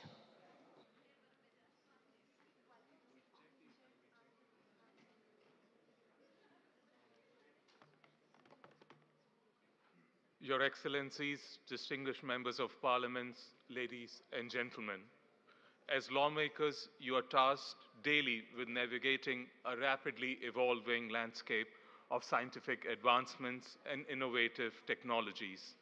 Each decision you make requires a careful balancing of benefits and trade-offs, as these innovations carry the potential of improving lives, but also introduce unforeseen challenges. It is essential to draw upon diverse perspectives, incorporating the views of scientists, industry leaders, civil society, while remaining mindful of the potential of the adverse effects. In the current technoscience era, where technology is shifting from being a mere tool to becoming an end in itself, the role of democratic institutions is pivotal in ensuring that the progress remains human-centered, protecting the rights and the well-being of all citizens, particularly the most vulnerable. We believe that decision-makers and democratic institutions should not limit their role only to foster technological growth, but guiding it responsibly to ensure that technology does not lead to deepening societal inequalities. As the Director for the Partnership for Maternal, Newborn and Child Health, the world's largest alliance for women, children and adolescent health, I want to highlight the significant contributions that the science and technology and innovation have made in addressing these global challenges, especially in the area of maternal, newborn and child mortality. Advances in vaccine development, such as mRNA vaccines, were instrumental in the global fight against COVID-19 and have revolutionized disease prevention, particularly for children in low-resource income settings. Telemedicine has improved access to sexual and reproductive health services in remote areas by offering consultations, family planning advice, and mental health support. Scientific advancements have also led to new contraceptive methods that have reduced unintended pregnancies for women health in low-resource income settings. Portable ultrasound devices can help in screening pregnancy complications and ensuring timely referrals for high-risk cases and reducing mortality in these settings. However, despite the many benefits of these innovations, there are challenges too, which require equity and ethics to be particularly paid attention. Some suggested actions include, given these challenges, that the parliamentarians must work and make the best use of evidence to further advance the equity divide that is inhibiting the progress between global North and global South countries.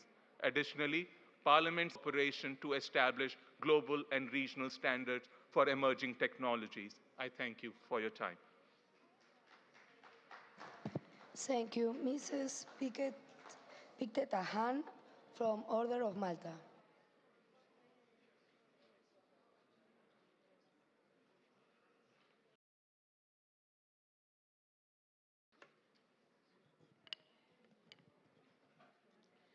Madam President, honorable speakers and members of parliament, excellencies, distinguished delegates. The Sovereign Order of Malta thanks the Inter-Parliamentary Union for its important work in advancing parliamentary diplomacy to address the many challenges the world faces and for providing a forum for dialogue amongst parliamentarians and other stakeholders to promote a more peaceful and sustainable future. The theme of this general debate on science, technology and innovation, STI, is indeed timely and crucial in an interconnected and constantly changing world. AI and new technologies have an immense potential for good, such as combating climate change, food insecurity, ensuring access to clean water and healthcare for a sustainable future. However, they also pose significant risks that must be mitigated, especially affecting certain fundamental human rights, such as freedom of thought, conscience, and religion, due to rising misinformation and disinformation. STI ought to be used as an ethical manner to promote democracy, avoid social tensions, and the exacerbation of conflicts and inequalities. Therefore, parliamentarians can and should put in place some legal frameworks to guide technology development and guard against its misuse, guaranteeing equal opportunity so as to bridge the technological gap, leaving no one behind. Madam President, the Sovereign Order of Malta is looking forward to actively participating in the second Parliamentary Conference on Interfaith Dialogue scheduled for next June in Rome and is currently working closely with the IPU Secretariat. On that matter, allow me to sincerely thank the Secretary General for his leadership and support. In conclusion, the Order of Malta, with its humanitarian diplomacy and action on the ground in 120 countries, appreciates the opportunity to contribute to the debates and engage with parliamentarians on issues of common interest, as we have done before and since our admission as permanent observer to IPU in 2021. I thank you.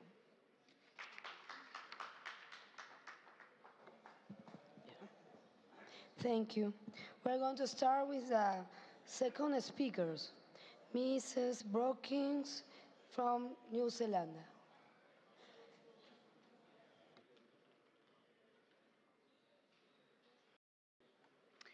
Thank you, and kia ora koutou. My name is Rachel Brooking, and I am from very, very far away from the bottom of the South Island of New Zealand. Now, I've heard many of the speeches, and there's been really important contributions regarding artificial intelligence, energy-hungry artificial intelligence, climate change, the importance of education, and many other matters. I am going to focus on something different, and that is longitudinal studies. Now, why focus on longitudinal studies? It is because they demonstrate the importance of funding science and research to provide evidence for policy decisions. New Zealand has world-leading longitudinal studies. So that is that they follow groups of people over time to examine population trends. They demonstrate how early life experiences impact on later health, well-being and ageing, and the impacts of social determinants such as poverty and the environment.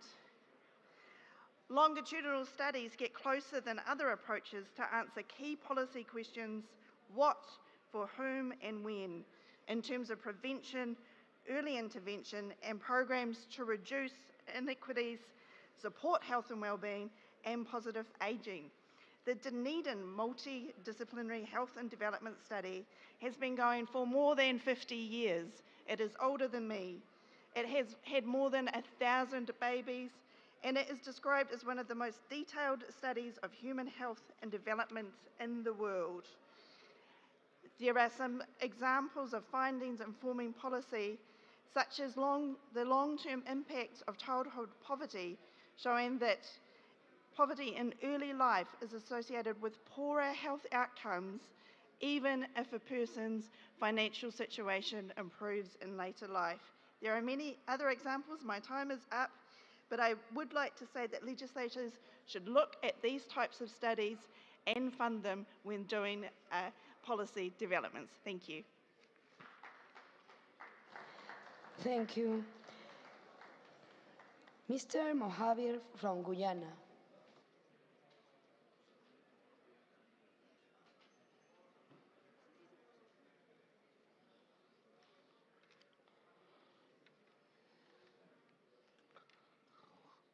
Good morning. No doubt, today's society rotates upon the axis of science and technology and innovation. Almost every conceivable facet of human life is impacted in this regard.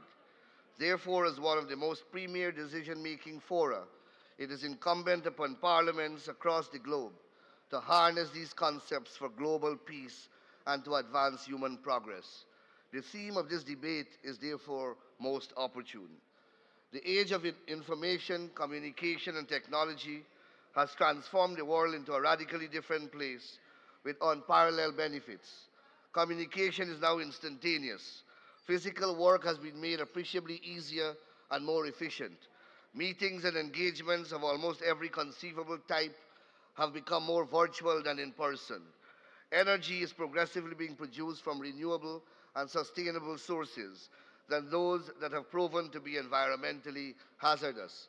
Almost every facet of public administration and governance are moving from manual to electronic. Data and paper-driven processes are now digitized and are becoming paperless. Expensive large military hardware are being replaced by sophisticated and technologically controlled drones with greater efficiency and accuracy. Crucial medical procedures are being replaced by non-invasive laser-driven processes with greater clinical success. And I can go on, but I think the point is made.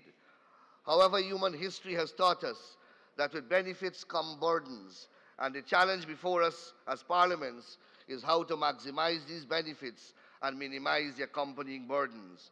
For example, we all know that mechanization comes at the expense of labor, with higher unemployment being the inevitable consequence. Perhaps this is the greatest challenge flowing from the increased use of science and technology. As Karl Marx reminds us, labor is not merely a factor of production, but a raison d'etre of production. Therefore, production without labor is a zero-sum game. As we harness the use of science and technology, we have to ensure that we strike that delicate balance, because unrestrained, science and technology can render a predominant portion of the human race redundant. This is already happening in the developed world, where computers and robots are replacing workers by the thousands. Parliaments, therefore, through laws and policies, must create the regulatory framework that will ensure that this delicate balance is maintained. No doubt, climate change is upon us. Global warming, rising tides, the increase in hurricanes, tornadoes, and other harsh weather phenomena are no longer matters for conjecture. They are now permanent features of our lives. Therefore, environmental preservation and sustainability are matters of the highest priority if the lives of future generations are to be secured. It is the duty of our generation to ensure that we leave a safe planet for future generations. While it can be argued that science and technology may have led to environmental degradation, which exists today, we cannot undo what is already done. The least we can do is reduce the degradation. We can use the technological opportunities available to protect and preserve what is left. My country, Guyana, 86,000 square miles, is 86% forest. Guyana has the second highest percentage of forest cover on Earth and one of the lowest deforestation rates. Our forest stores 19.5 gigatons of carbon and sequesters more than 153 million tons annually. Even with our newfound natural resource, oil and gas, it will require less than 20% of sequestered carbon to offset our emissions at maximum output. Despite the fact that we have one of the most sustainable forests, we are nevertheless investing heavily in alternative renewable sources such as wind, solar, hydro, and natural gas. Additionally, we are one of the largest sellers of carbon credits Mr. on the Time world is over. market. Please, time In is this over. regard, Guyana presents a model for the global community to emulate. Unless we act on these matters swiftly and condignly, then the burdens of science and technology will quickly outstrip their benefits. Thank you. Thank you. Mrs. Herstad from Noruega.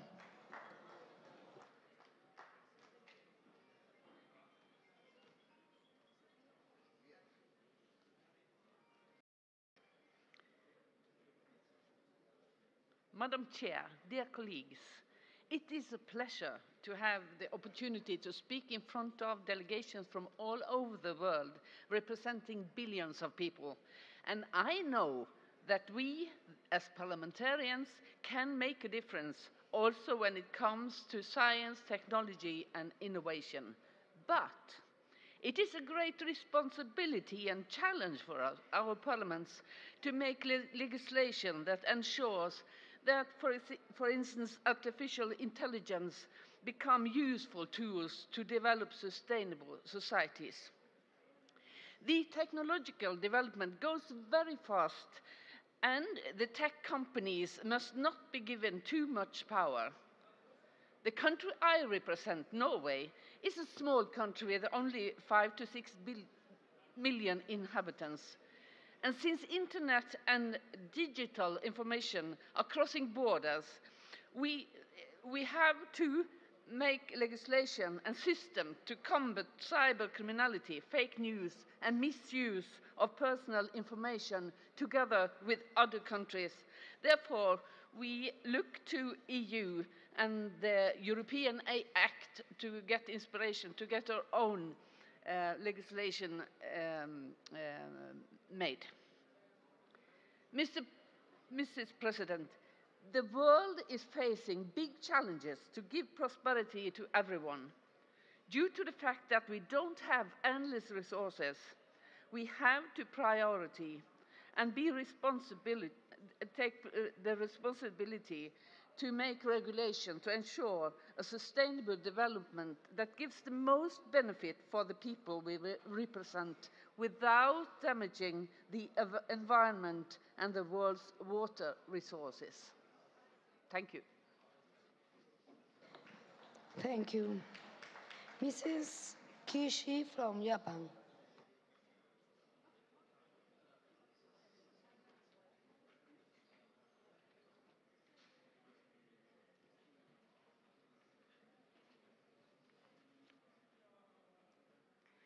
日本国会代表団参議院議員の岸真紀子です。現在、我が党は政治におけるデジタルトランスフォーメーションの推進を政策目標に掲げており、インターネット投票や国民が行政や立法の意思決定プロセスに直接参加できるようにするシビックテックなど、デジタル民主主義の推進を目指しています。科学技術イノベーションの活用にあたっては、国民全員がデジタル技術による恩恵を享受できる、誰一人取り残されないデジタル社会の形成を進め、議会としても地方や高齢者が取り残されることのないよう取り組む必要があります。労働分野においてもデジタル化により雇用が失われることがないよう、非正規労働者、フリーランス、外国人や障害を抱える労働者を含むすべての働く人が安心して暮らせる政策を実現する必要があります。そのため、デジタルデバイドが生じないよう配慮しつつ、ICT や AI の活用により、調和のとれた経済発展を目指すことが重要です。さらに、デジタル化の進展においては、個人情報保護の視点を欠くことがないよう、国や企業による情報管理の在り方について考慮する必要もあります。私自身、我が国のマイナンバー制度における個人情報管理の在り方について問題が発生したとき、国会で政府に対しリスクを指摘した上で、再発防止に努めるよう追求し、より良い制度の構築に向けて尽力しました。AI についてもその利便性の反面、ディープフェイクなど生成 AI のリスクが指摘されていることから、AI の利用と規制のバランスを考慮し、議会人として人類のウェルビーイングに資する AI の発展に寄与すべきではないでしょうか。科学技術イノベーションの活用及び課題について、ここに集う各国議会の皆様とともに議論してまいりたいと考えております。以上です。ご清聴ありがとうございました。Thank you. Mrs. Battistel from France.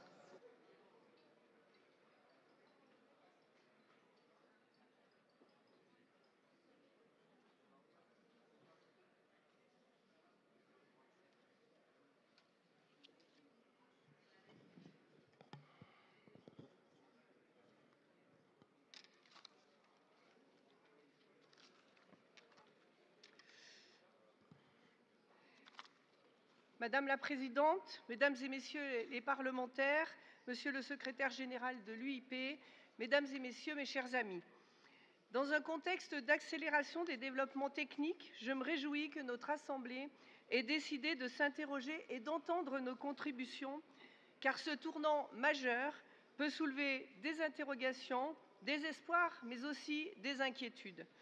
L'intelligence artificielle dite générative, dont ChatGPT en est une illustration, a fait sortir l'IA du débat d'experts pour entrer dans nos vies quotidiennes. Il est important que nous, parlementaires, nous nous en saisissions. Dans les quelques minutes qui me sont imparties, je souhaiterais orienter mon propos sur 3 points qui me semblent importants. Premièrement, je souhaiterais reprendre à mon compte les risques identifiés par le Forum des femmes de notre Assemblée et le devoir de vigilance qui nous incombe. En effet, nous constatons d'une part que les effets négatifs de l'intelligence artificielle risquent de toucher les femmes dans une plus grande mesure et d'autre part que l'intelligence artificielle risque d'augmenter les biais de genre en termes d'invisibilisation des femmes ou de contenus qui pourraient contribuer à la désinformation et engendrer des violences faites aux femmes, notamment en politique. Alors que faire? Nous pensons que les parlements doivent agir pour une meilleure modération des contenus et mettre en place des procédures efficaces de retrait des mauvais contenus. Il faut aussi utiliser des leviers pour que les femmes puissent davantage accéder à des hautes responsabilités dans ces domaines. Je souhaiterais également insister sur le besoin de nos parlements d'interroger et de questionner le progrès technique et ses répercussions. À titre d'exemple, le Parlement français s'est doté d'un organe propre, un organe pionnier dès le début des années 1980, l'Office parlementaire des choix scientifiques et techniques, où siègent ensemble députés et sénateurs pour se forger une expertise scientifique et technique et d'éclairer nos décisions. Il permet ainsi au Parlement de disposer d'une expertise pour éclairer des choix politiques de long terme. Dans la même perspective, l'Assemblée nationale française a développé un outil de modélisation informatique pour mieux anticiper les conséquences économiques et fiscales des dispositions que nous étudions. Je conclurai par mon 3e point, qui n'est pas le moins important selon moi. Parler de nouvelles technologies, c'est aussi parler de l'intelligence artificielle et de ses enjeux juridiques et éthiques. Je crois qu'il est impératif pour nous, parlementaires, d'agir pour lui donner un cadre au niveau international, lui assurant un usage éthique et de trouver un juste équilibre entre la place à laisser au développement des innovations, aux besoins de régulation et d'éviter la surdépendance.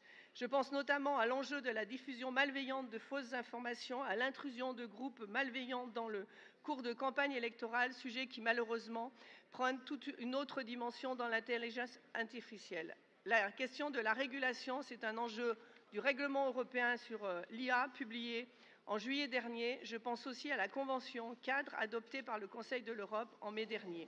Pour conclure, le thème de notre débat a vraiment tout son sens. Les développements techniques ne connaissent pas de frontières. Il est urgent que les organes multilatéraux de dialogue, en particulier le nôtre, lancent une réflexion commune pour une innovation maîtrisée et je me réjouis à ce titre de la résolution dont nous discuterons ensemble. Merci beaucoup. Okay, thank you. Mr. Raholijaona from Madagascar.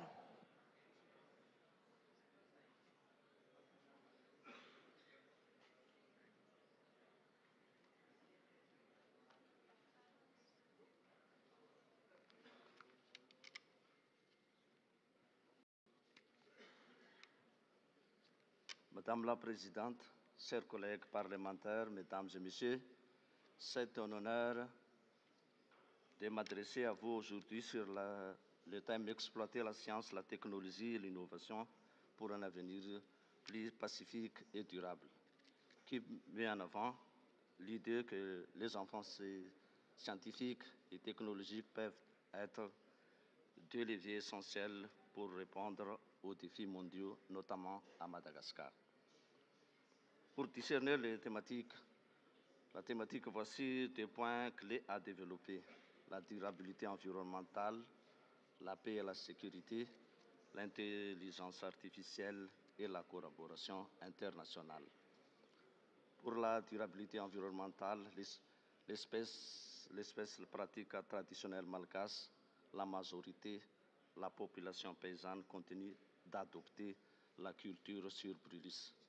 Concernant la paix et la sécurité, les innovations technologiques en matière de paix et de sécurité sont une avancée incontestable, certes, mais dans la grande île malgache, on souffre sur les moyens, puisque les infrastructures technologiques sont un luxe qui ne peut être utilisé par tous pour l'instant. Pourtant, sur le débat de l'intelligence artificielle, les opinions sur l'intelligence artificielle divergent sur plusieurs points. Certains la considèrent comme une opportunité de transformation positive dans des secteurs comme la santé et l'éducation, tandis que d'autres soulignent les risques éthiques tels que les pertes d'emplois et algorithmiques. Sur le point précédé, la grande île malgache possède déjà des dispositions législatives, mais celles-ci ont besoin d'être mises à jour, contexte réel et pragmatique. Des accompagnements sont cependant plus que nécessaires, puisque l'STI est incontournable dans l'avenir. En résumé, aucun pays ne peut se permettre d'ignorer la science, la technologie et l'innovation aujourd'hui. Madagascar, que je représente, est pleinement prêt à collaborer avec l'UP pour avancer vers l'avenir et surmonter les défis liés dans la pratique. Je vous remercie, Mesdames et Messieurs.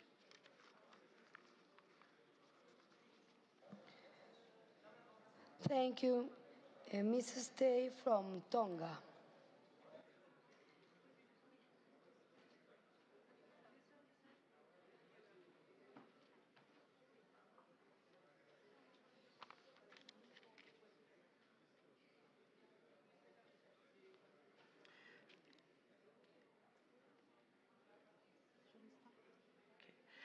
Madam President of the IPU, Mr. Secretary General, honorable members of Parliament, distinguished guests, ladies and gentlemen. My name is Dulcie Day, and I am the only elected female member of the Legislative Assembly of the Kingdom of Tonga. And I am honored to join in this important debate to represent the voices of women, girls, and my country. And I am the second to my speaker, and so it will be just 1 minute. Honorable colleagues, as we engage in this critical dialogue of harnessing SDI for a more peaceful and sustainable future, I want to take this opportunity to highlight a significant milestone for Tonga, the introduction of an updated Computer Crimes Bill, which has just undergone its first reading in our Legislative Assembly.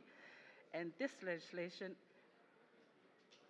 is an important step forward in safeguarding our digital future, especially as we confront the pressing challenges posed by the misuse of digital AI.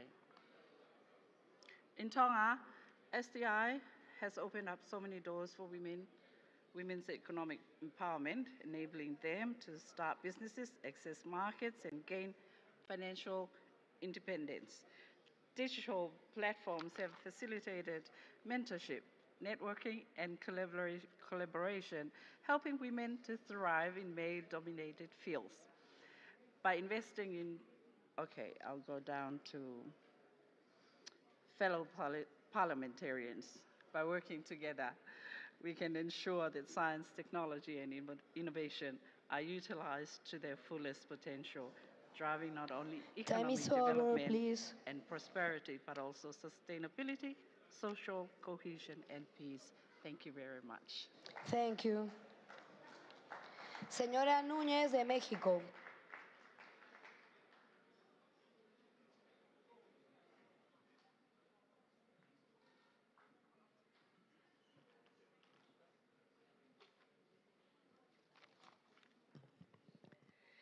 Honorable Asamblea, México está comprometido con la democratización tecnológica, con la integración de la inteligencia artificial en nuestros sistemas legislativos y la transformación digital. Impulsamos el derecho humano a la ciencia en nuestra Constitución con una política basada en la solidaridad para que los avances tecnológicos beneficien equitativamente a todos. Nuestros programas nacionales de innovación abordan desafíos como la salud, el acceso al agua, la ciberseguridad y la seguridad alimentaria, integrando así la ciencia y la tecnología en la solución de problemas nacionales. Estamos decididos a cerrar las brechas tecnológicas para grupos vulnerables para que nadie se quede atrás. Sin embargo, estos avances presentan desafíos y como legisladores debemos incentivar la innovación al mismo tiempo que proteger a la comunidad digital. En una sociedad basada en el tratamiento masivo de datos, es fundamental establecer límites y obligaciones. México cuenta desde 2010 con una ley de protección de datos personales. Como nación, reconocemos en la educación digital la clave para cerrar la brecha tecnológica y construir una sociedad más justa, pacífica y democrática. Muchas gracias. Gracias. Alex Paredes, de Perú.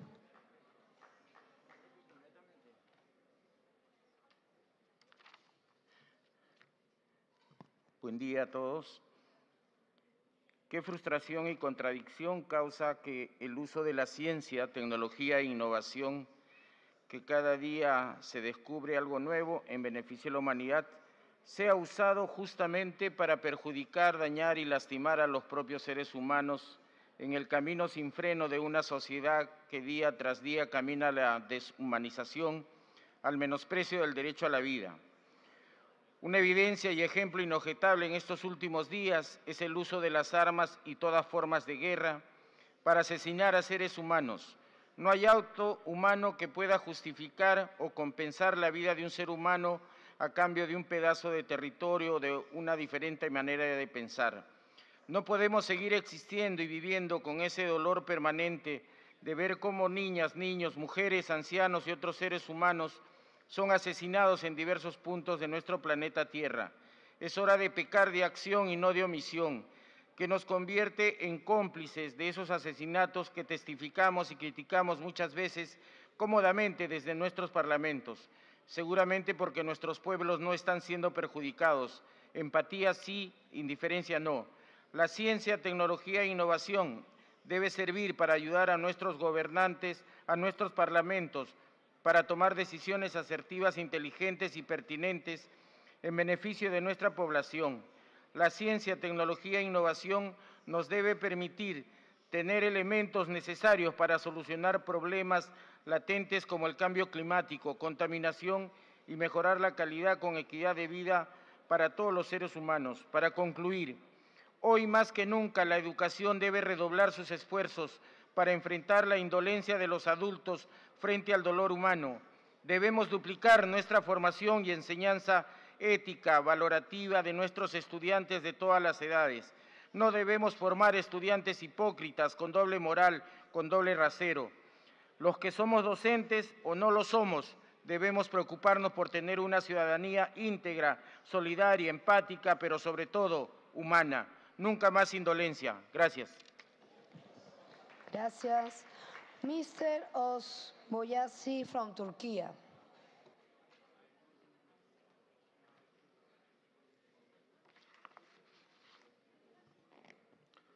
Değerli katılımcılar, tarih boyunca insanlık, bilim, teknoloji ve inovasyon sayesinde büyük ilerlemeler kaydetmiştir. Bu gelişmeler ışığında insanlığa yeni ufuklar açılmış, bir zamanlar imkansız görünenler gerçeğe dönüşmüş ve mevcut işler daha kolay hale gelmiştir. Bugün hiç şüphesiz barışçıl ve sürdürülebilir bir gelecek inşa etmek için bilim ve teknolojinin gücünü en iyi kullanabilecek olanlar gençlerdir. Ancak gençlerin fırsatlara eşit şartlarda erişemediğini de kabul etmeliyiz. Bazı ülkelerde gençler yapay zeka, blok zinciri ve uzay teknolojileriyle ilgilenirken diğerleri savaş, terörizm, kıtlık ve ekonomik zorluklar yüzünden geri kalıyor. Dahası insanlığa fayda sağlamak amacıyla geliştirilen teknolojiler ne yazık ki bazı bölgelerde hayatları mahvetmek için kullanılıyor. Bugün Gazze'de ve Lübnan'da gördüğümüz gibi. Değerli katılımcılar, bugün gözlerimizin önünde yaşanan trajediyi görmezden gelerek gelecek nesiller için daha barışçıl ve sürdürülebilir bir dünya inşa etmeyi gerçekten umabilir miyiz? Şu an karşımda dünyanın dört bir yanında gelen özellikle genç milletvekilleri bulunuyor. Ben burada genç meslektaşlarıma bak ve gelecek nesillere utanç duyacağımız bir dünya bırakmamak için en çok bizler seslerimizi yükseltmeliyiz. Gelin İsrail'in Gazze'de gerçekleştirdiği katliama karşı çıkalım. Gelin tarih inşa edebilmemizle mümkündür. Teşekkür ediyorum. Thank you, Mrs. O'Neill from Australia.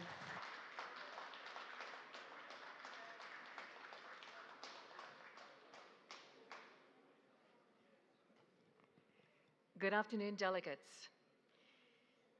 First of all, can I associate myself with the comments about Australia's efforts in science, technology and innovation from Speaker Milton Dick yesterday.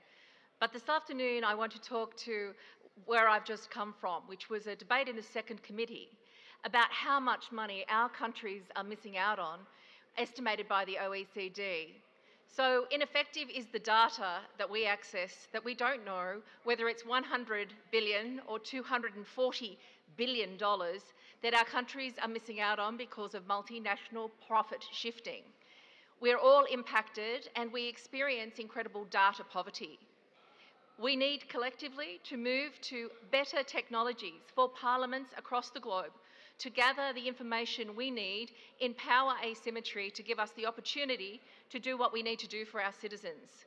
When information is not shared equitably, when those who would exploit our countries and disadvantage our citizens have more information than we do, we cannot represent them properly. Evidence-based, scientific, informed policy making by parliamentarians is the way to the future. Thank you for the opportunity to contribute.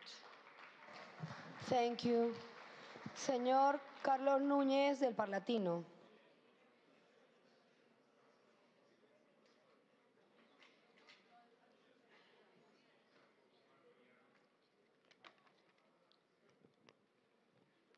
Estimada Presidenta de la Unión Interparlamentaria, apreciados parlamentarios y autoridades de más de 190 países. Es un gran honor estar hoy ante ustedes en esta reunión tan emblemática que representa a todo el mundo. Estamos en un momento crucial de nuestra historia, donde la interconexión de nuestro destino es más clara que nunca. Me siento privilegiado al dirigirme a ustedes como diputado nacional y presidente alterno del Parlatino. Este encuentro tan importante nos invita a reflexionar sobre el rol de la ciencia, la tecnología y la innovación como vehículos hacia un futuro más pacífico, sostenible.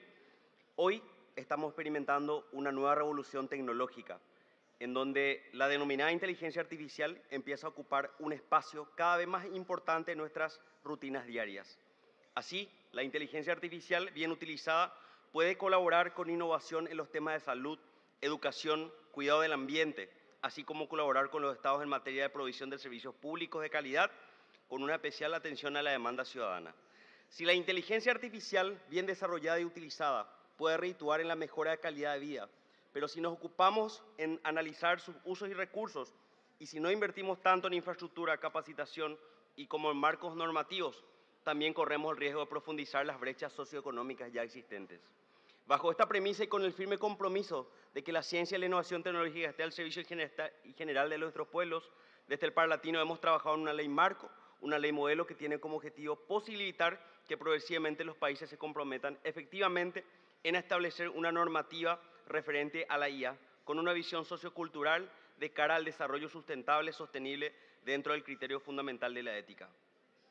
La justicia social no es solo un ideal abstracto, sino un imperativo moral y político que debe guiar nuestras acciones. En un mundo donde las divisiones económicas y sociales siguen creciendo, la justicia social es la brújula que necesitamos para acabar con la pobreza en todas sus formas.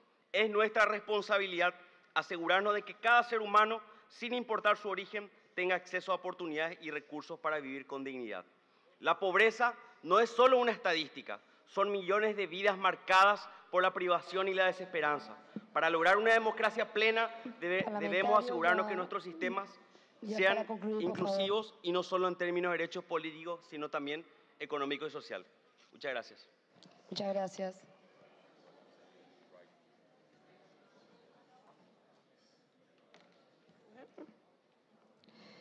Thank you. I will now call on the delegation of Iran for a 2-minute right of reply from their seat, please.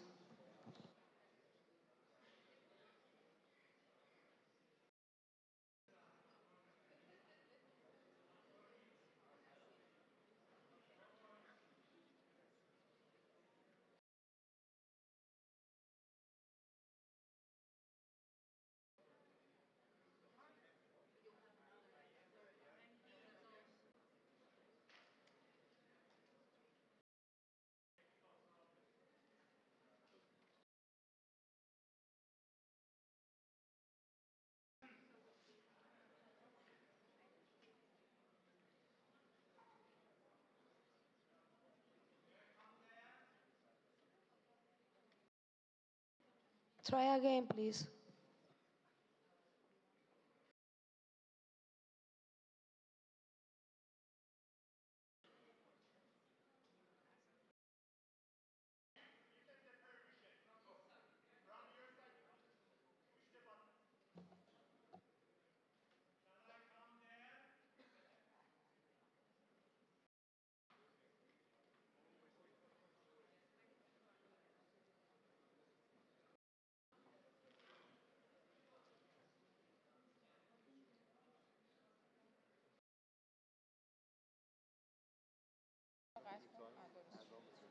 Yes, it's okay. Shall I start? بسم الله الرحمن الرحیم. در سخنان نماینده نروژ دروغ‌های علیه کشورم گفته شد که باید پاسخ داده شود. 1. عملیات قهرمانانه 7 اکتبر را تروریستی نامیدید، در حالی که این کمترین و مشروعترین پاسخ از سوی مظلومان حماس به جنایات 75 ساله اسرائیل بود. توجه شما را به قطعنامه‌های 1982 و 1990 مجمع عمومی سازمان ملل جلب می‌نمایم. نروژی‌ها بهتر از دیگران می‌دانند که اگر جنایات اسرائیل با دیپلماسی و مذاکره قابل حل بود، توافق 30 سال قبل اسلو نتیجه می‌داد. اسرائیل بی‌اعتنا از کنار تمام این توافقات حداقلی گذشت. 2. شما در اروپا غازگر اسلام هراسی بودید و اگر امروز مخالفت با صهیونیست‌ها را در اروپا مشاهده می‌کنید، چرا باید هزینه آن را مردم فلسطین در قاره آسیا بپردازند؟ هزینه جنایات هیتلر در اروپا را باید کشورش بپردازد، نه قاره دیگر. 3.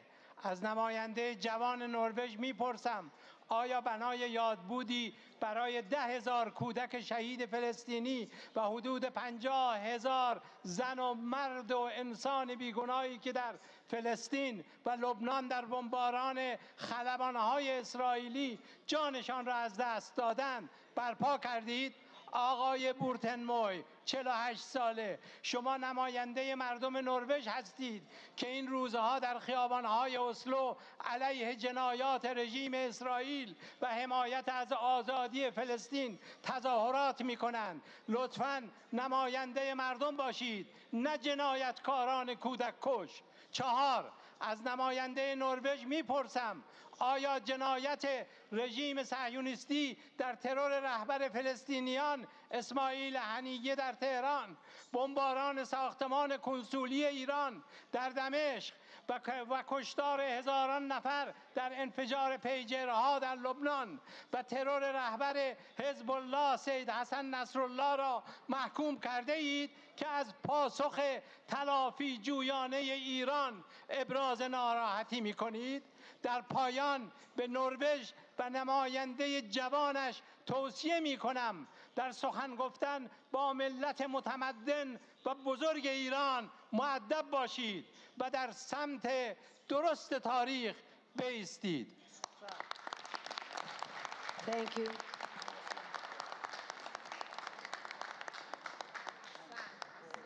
Now, young parliamentarians, Nueva Zelanda.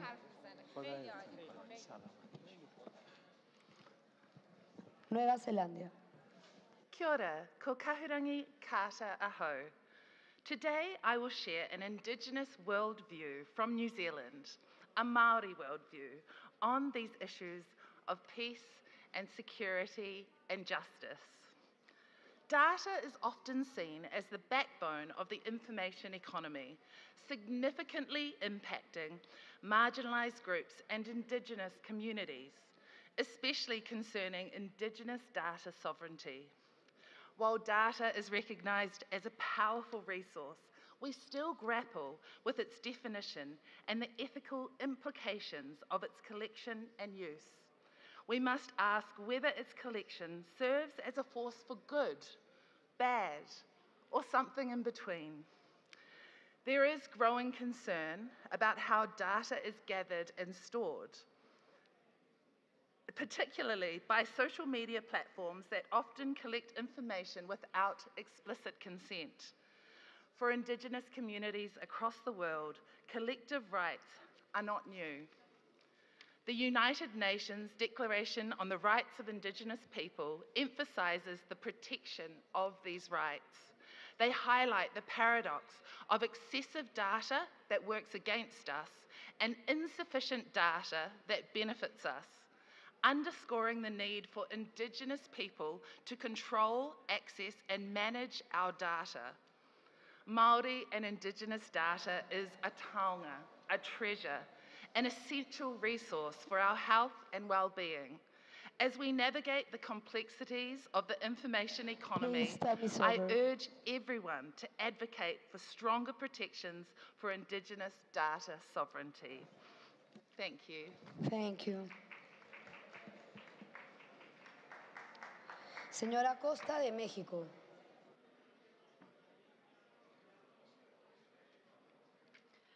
Buenas tardes.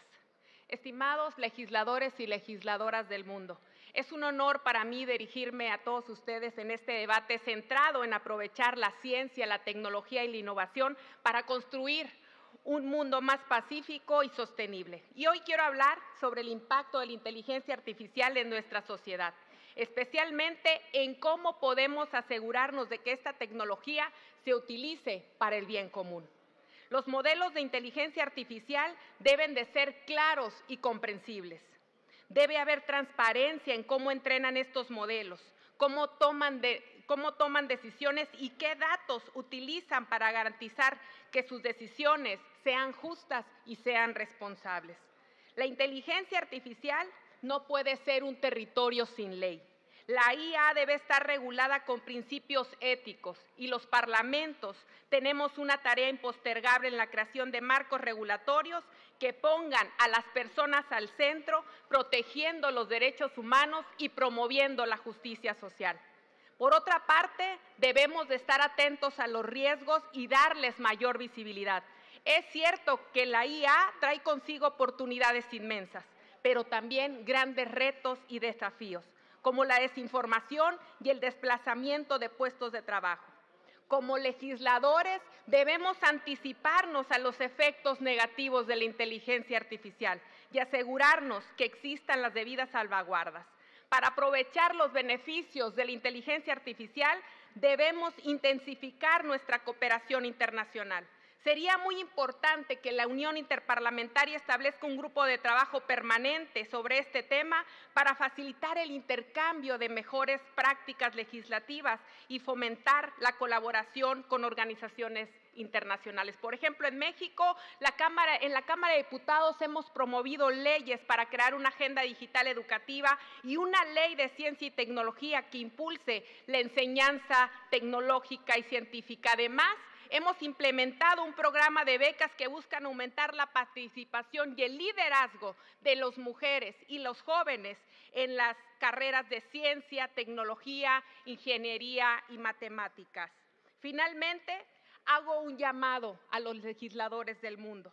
Debemos de trabajar juntos a nivel nacional e internacional para desarrollar marcos éticos y regulatorios que aseguren que la inteligencia artificial y otras tecnologías emergentes se utilicen de manera responsable en beneficio de toda la humanidad y no solo de unos cuantos. Por su atención, muchas gracias. Gracias. Mr. Kemsel from United Kingdom.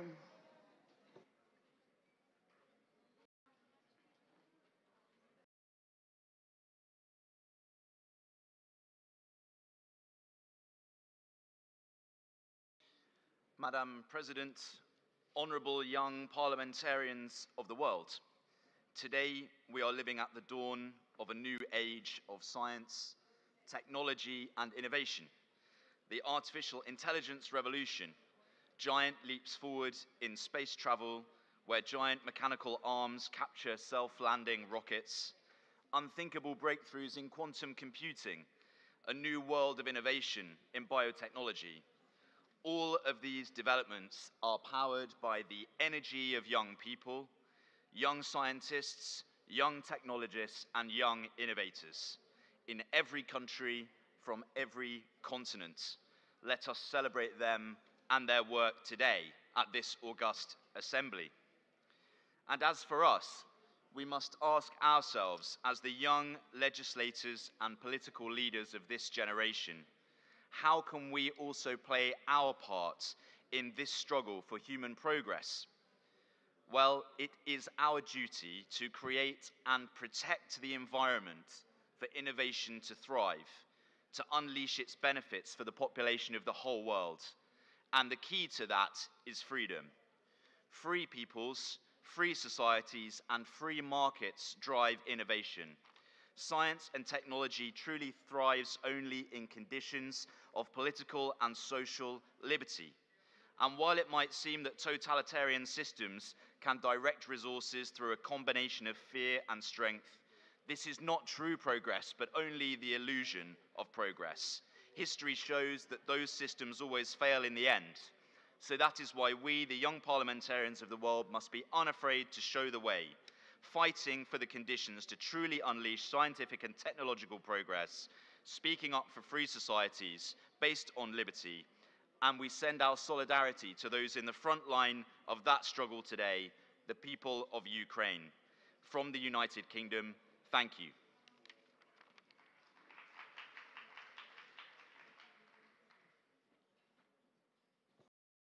Gracias.